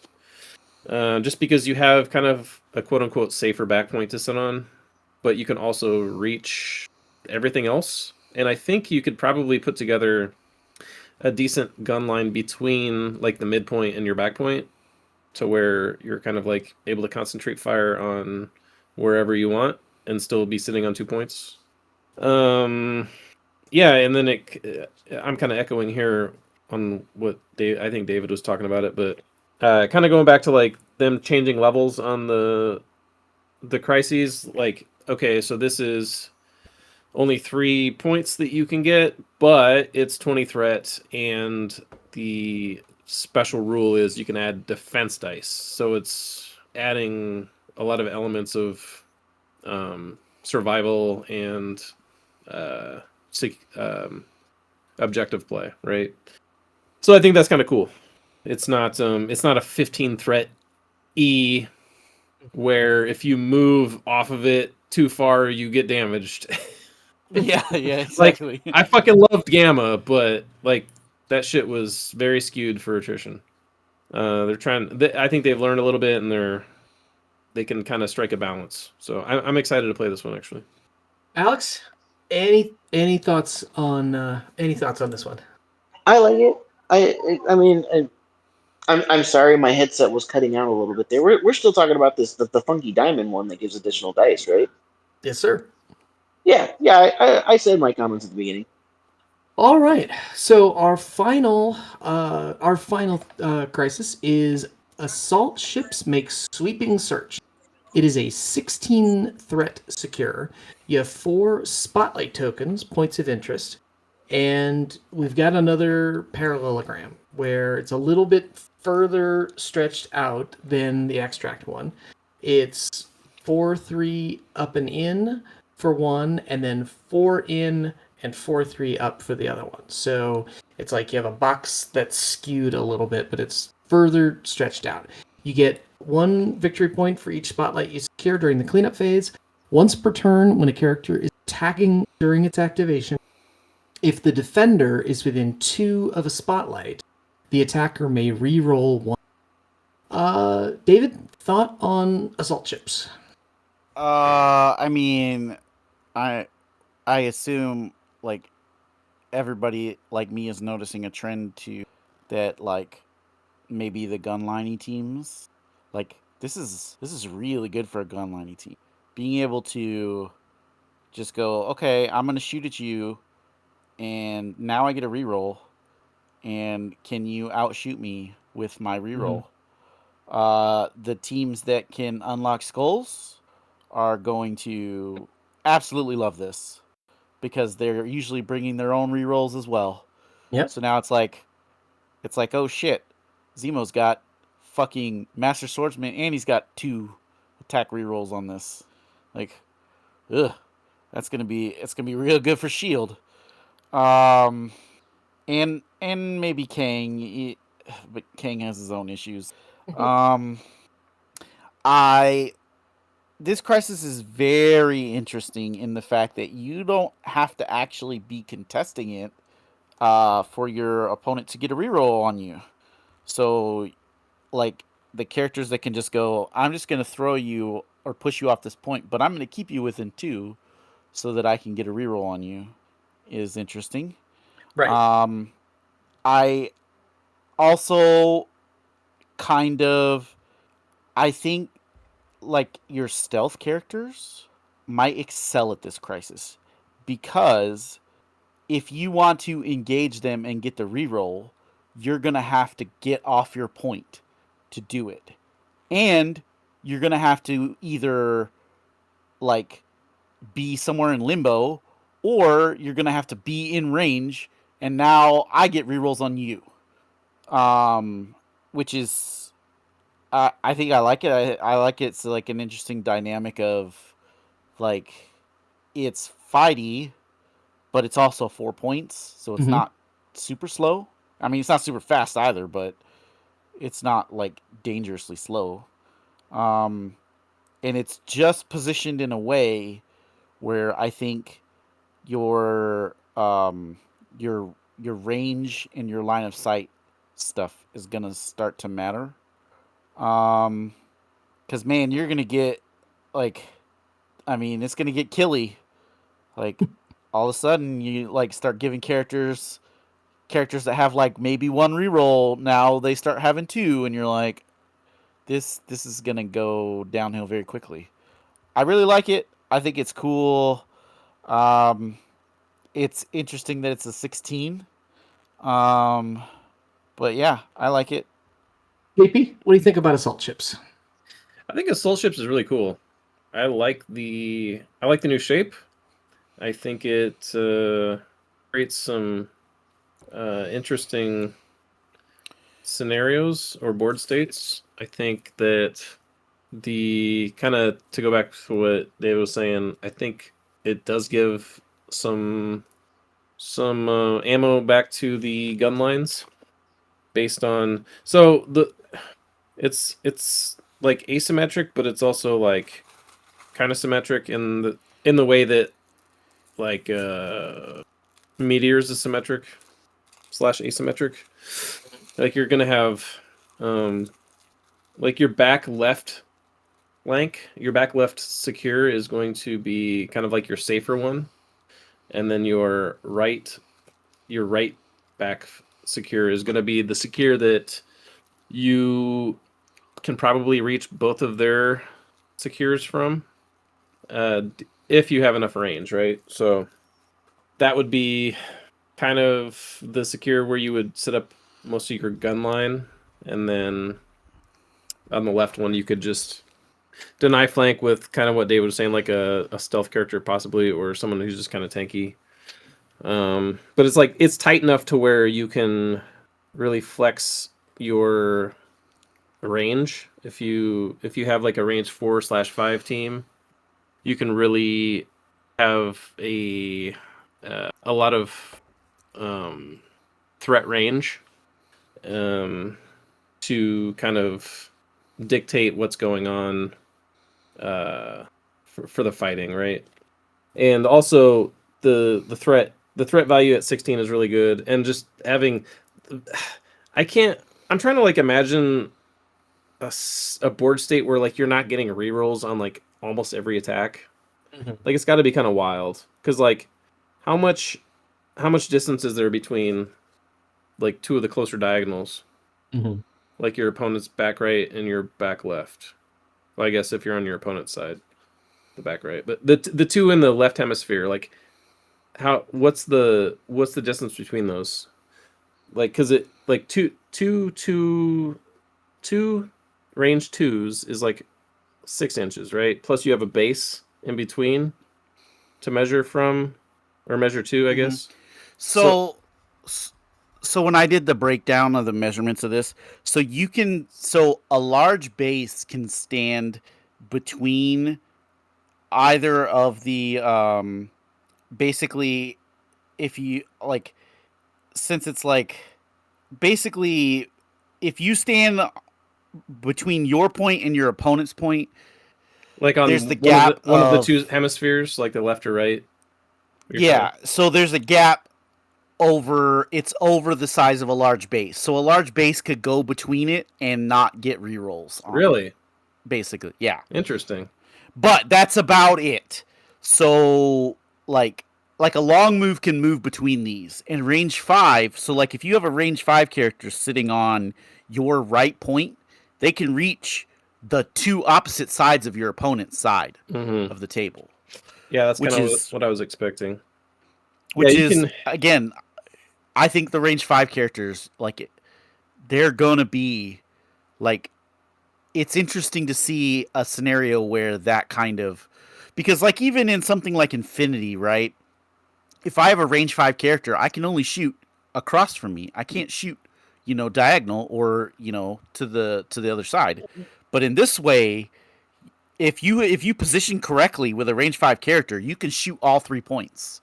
Yeah, and that's a little, to me, that's a little overkill. Like, obviously range 5 is ideal, but I think even range 4, which is way more common than range 5, but even range 4, from your back right secure, you're going to be able to have enough threat range to like threaten your opponent on either of their secures. Yeah, as long as you're on the inside of them. Yeah, you. If they're not posturing defensively, right? If they're not like clinging to the backs of their secures, like you're going to be able to shoot them.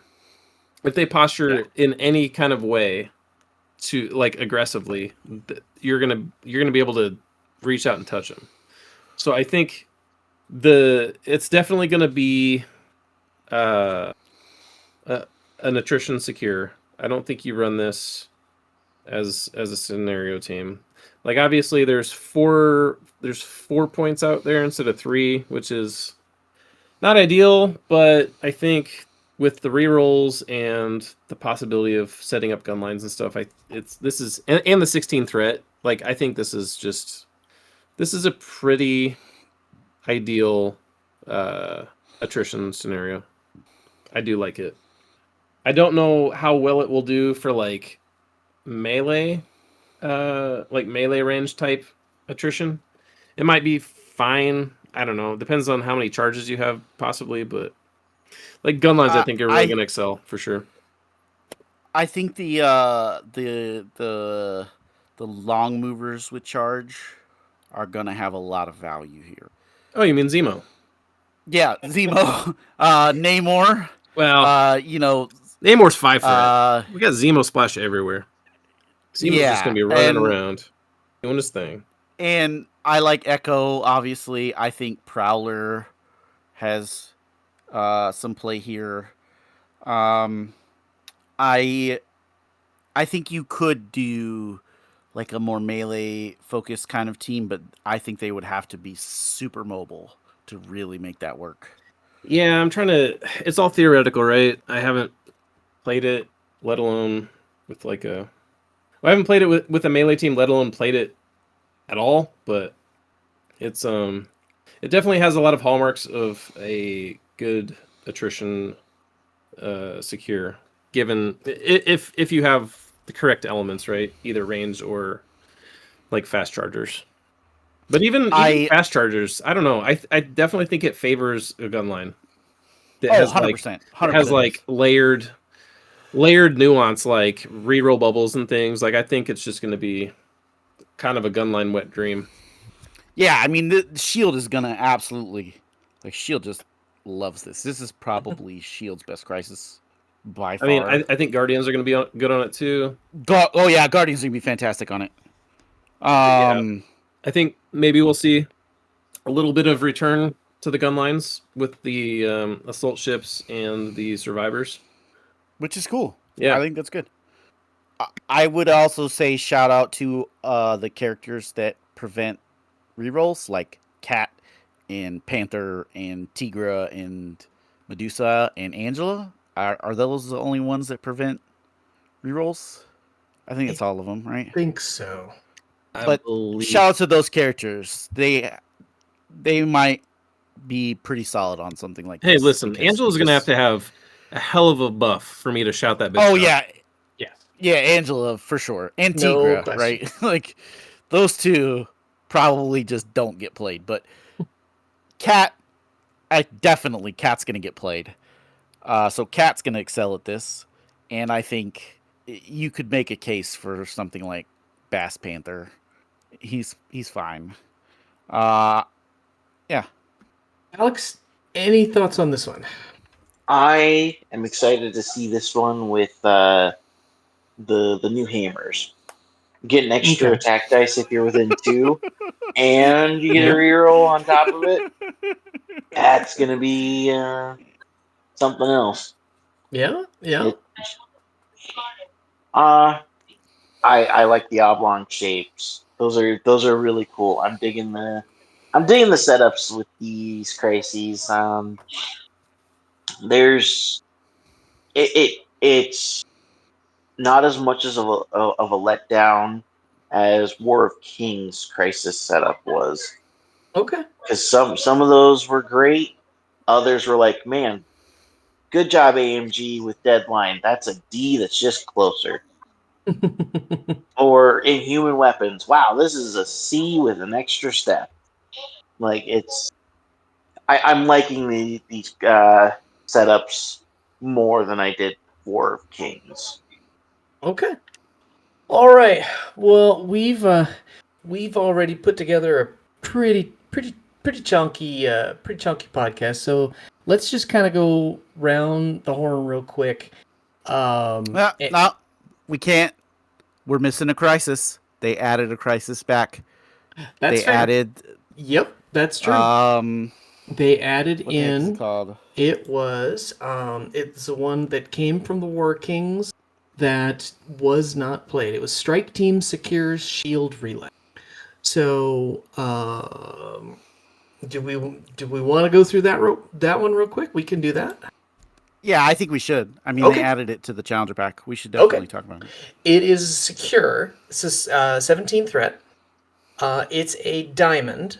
It is 5 up from the top and bottom edges, and it's 3 in from the left and right edge. So it's a little bit spread out. It's a D. It's the only. It's a D. It's the only D. Yeah, it's the only D that exists. Wait, did they take out Black Order? Yes, they did. Yeah, they took out Black Order. Okay. Yeah, they did. So it is a pay to flip.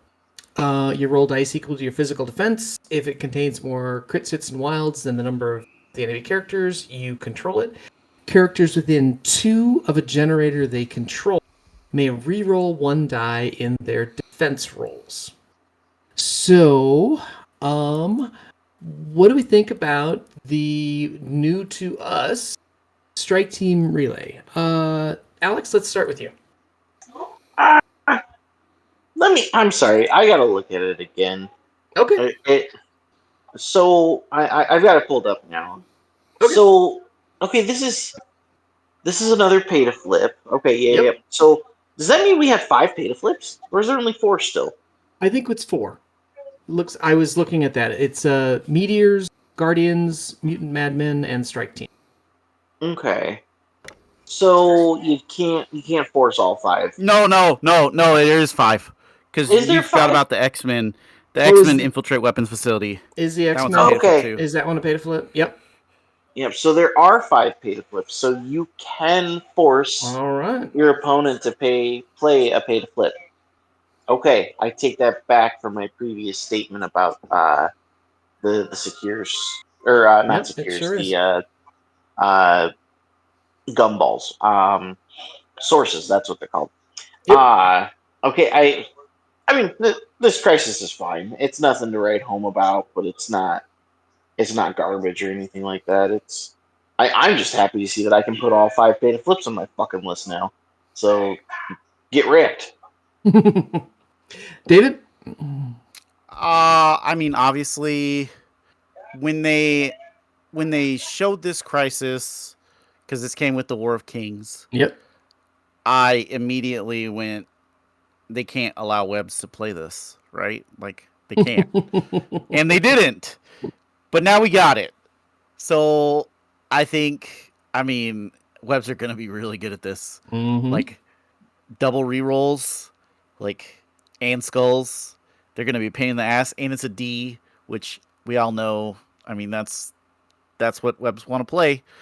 And since they pulled the other 2 Ds, I mean, like, this is going to be basically, it's going to be slotted into every Webs roster, or any team that functionally is able to pivot because it's a D, and it gives you rerolls. And I like that it's a pay to flip. It's interesting now that they have no more. They've gotten rid of all of the. Was Mcrom the only pay to flip that was, if you have nobody contesting, you just auto take it? I think Believe Mcrom was the so. only one. Yeah. So now you've got all these pay to flips, but none of them are the automatic ones. Mm-hmm. So obviously, as with all the pay to flips, there's going to be feels bads where you're like, I just need to make this flip. I got 4 dice. Oh, I didn't get the flip. It's going to happen. And I mean, and it's going to feel real bad when it happens and you can't do anything about it. But maybe that makes also some of the characters that have stuff that you can reroll. All three of them. Yeah. There's not very many of them, but maybe it makes somebody like a Bass Panther maybe more appealing, or Heimdall even. That's 2. Yes, too. Omega Sentinel 3. Oh Yay! yeah, We completed the trifecta. Yeah, I guess Prowler can do it with his tactics. I guess card, you got right? a tactics card. That's He It's can like automatically 3.5. do it. Yeah, but I mean, it's 3.25. still. I mean, it's a pay to flip. It's a D. It's a thing. I like it. JP? Yeah. I mean, it's a D, and the other 2 Ds were yanked, so Ds are definitely mobile scenario team's best friend. So, I think they probably would prefer it to be just a regular King of the Hill and not a pay to flip, but beggars can't be choosers, and they probably picked the D shape because it's a D shape. So, other than that, it's pretty generic. It's like 17 threat, and you get some kind of generic ass reroll a defense dice. Like it's whatever.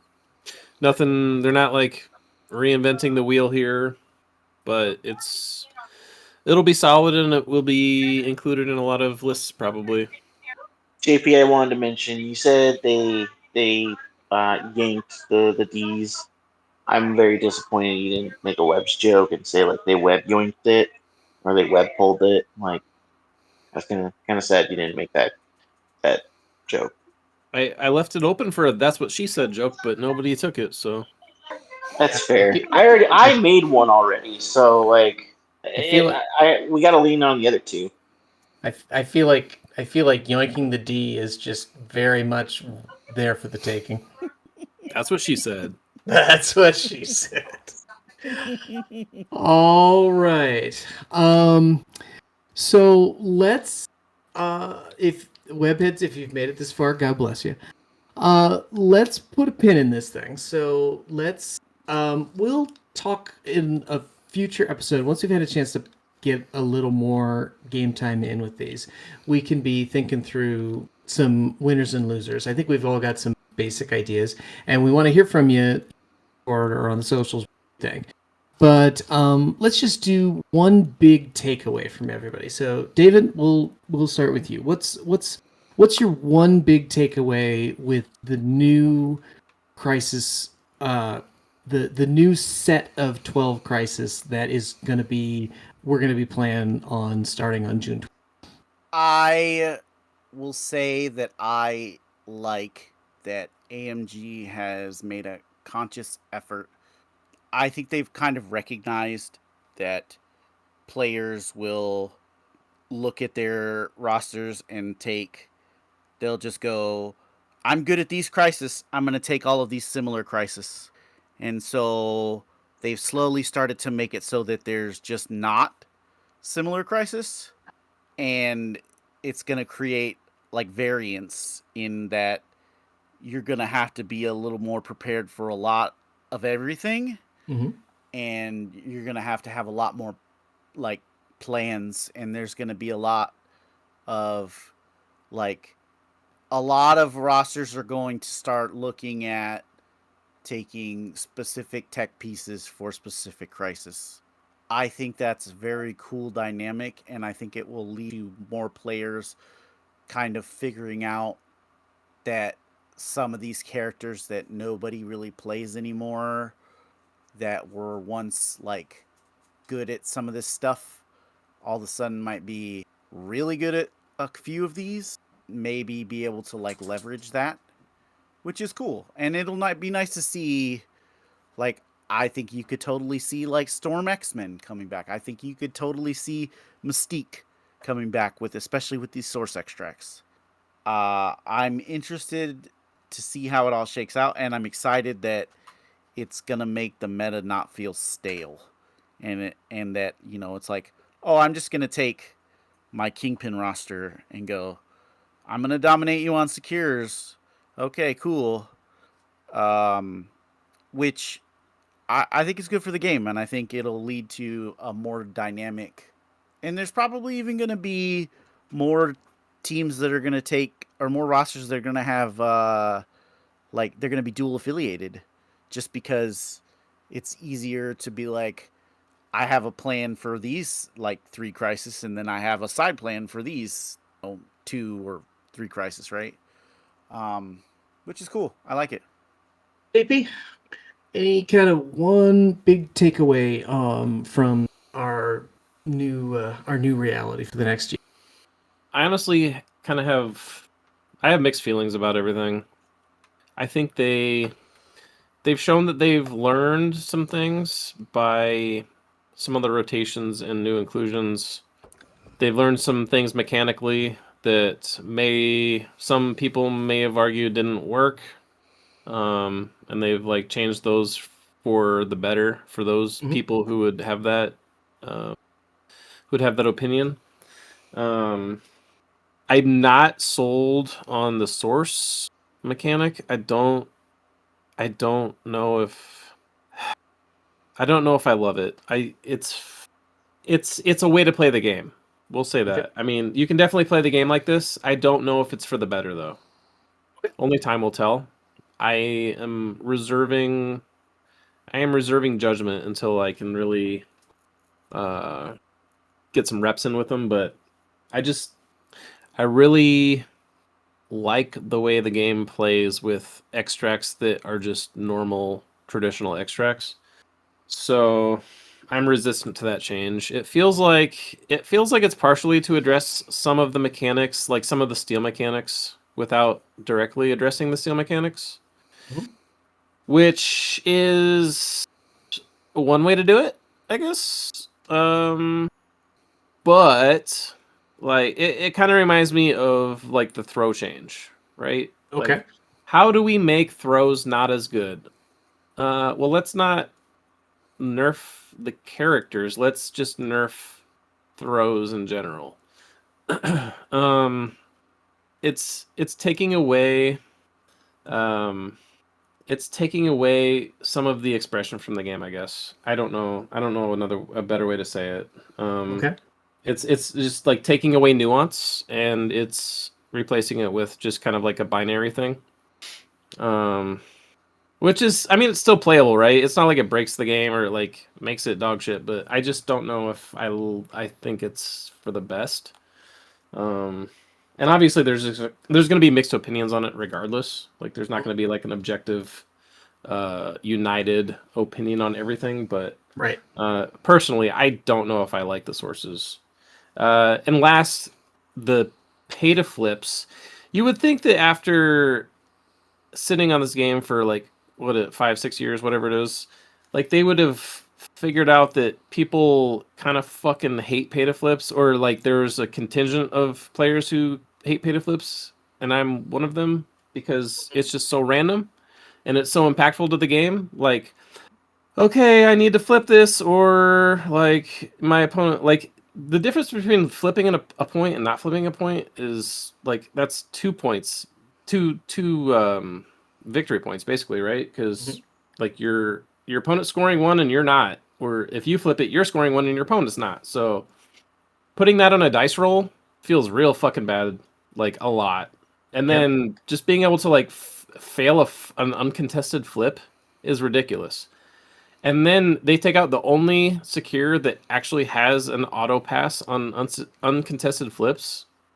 I'm just kind of like wondering where their design philosophy, where their design philosophy is at. Like in some ways, it feels like it's advanced in good ways, and in some ways, it's like I'm having a hard time understanding like how it hasn't matured. You know what I mean? Like it feels like in some ways the game feels like it's being pushed in good directions, and in some ways it feels like we're stuck in the dark ages. So I don't know. I'm just kind of torn on all the crises. Okay. I'm not like completely dour, but I feel like it could be better. Okay. It could definitely be worse though. Okay. Alex, how about you? One kind of overarching thought on the new game we're going to be playing here in a little bit. I have 3 bullet points. Okay. 1, thank fucking God Hammers is gone. I knew that was going to be the first one. I'm pretty sure I mentioned that earlier. I do recall that. That's the highlight of this. Okay. 2, sorry, JP. I'm one of those people that loves pay to flips. I knew he was going to call me out. Do you like to shove butter knives down your urethra too? No, because I didn't like playing Hammers. So if there's one motto that we have, don't kink shame. I'm not necessarily kink shaming. I just I didn't do it because I didn't like playing Hammers. 3, I see where JP's coming from, because like the sources and like the pay to flips, like that shit can be very, very frustrating when it's either you miss the fucking pay to flip or you're the source going away. It's a complete 180 of what the extract game was when the game first came out. So it's like it's definitely something to adapt to and change to. But I say in response to it, and I appreciate JP for saying it, like saying the verdict's out until we get a little bit more reps behind the new crisis. But like, guys, the world is not falling apart. It is not crumbling. It is not the apocalypse. Calm down, everybody. Just play the games first. I understand some of you out there in the world have probably played 15 games by now of each crisis, but as we all know, it takes time to figure these things out. We've only seen these crisis cards for a week. Calm down, everybody. We'll figure it out. All right. I don't know a better way to end than on that note. Webheads, what do you think? Which crisis are you most excited to start to play? Which one do you think is bad and is going to break the game? Let us know. Hit us up on the socials. Let us know on the Discord. Jump into the Patreon at patreon.com/wittybantercast. We got a whole bunch of these new objective tokens, and we would love to send you one. Thanks for giving us your ears, webheads, and until next time, be good.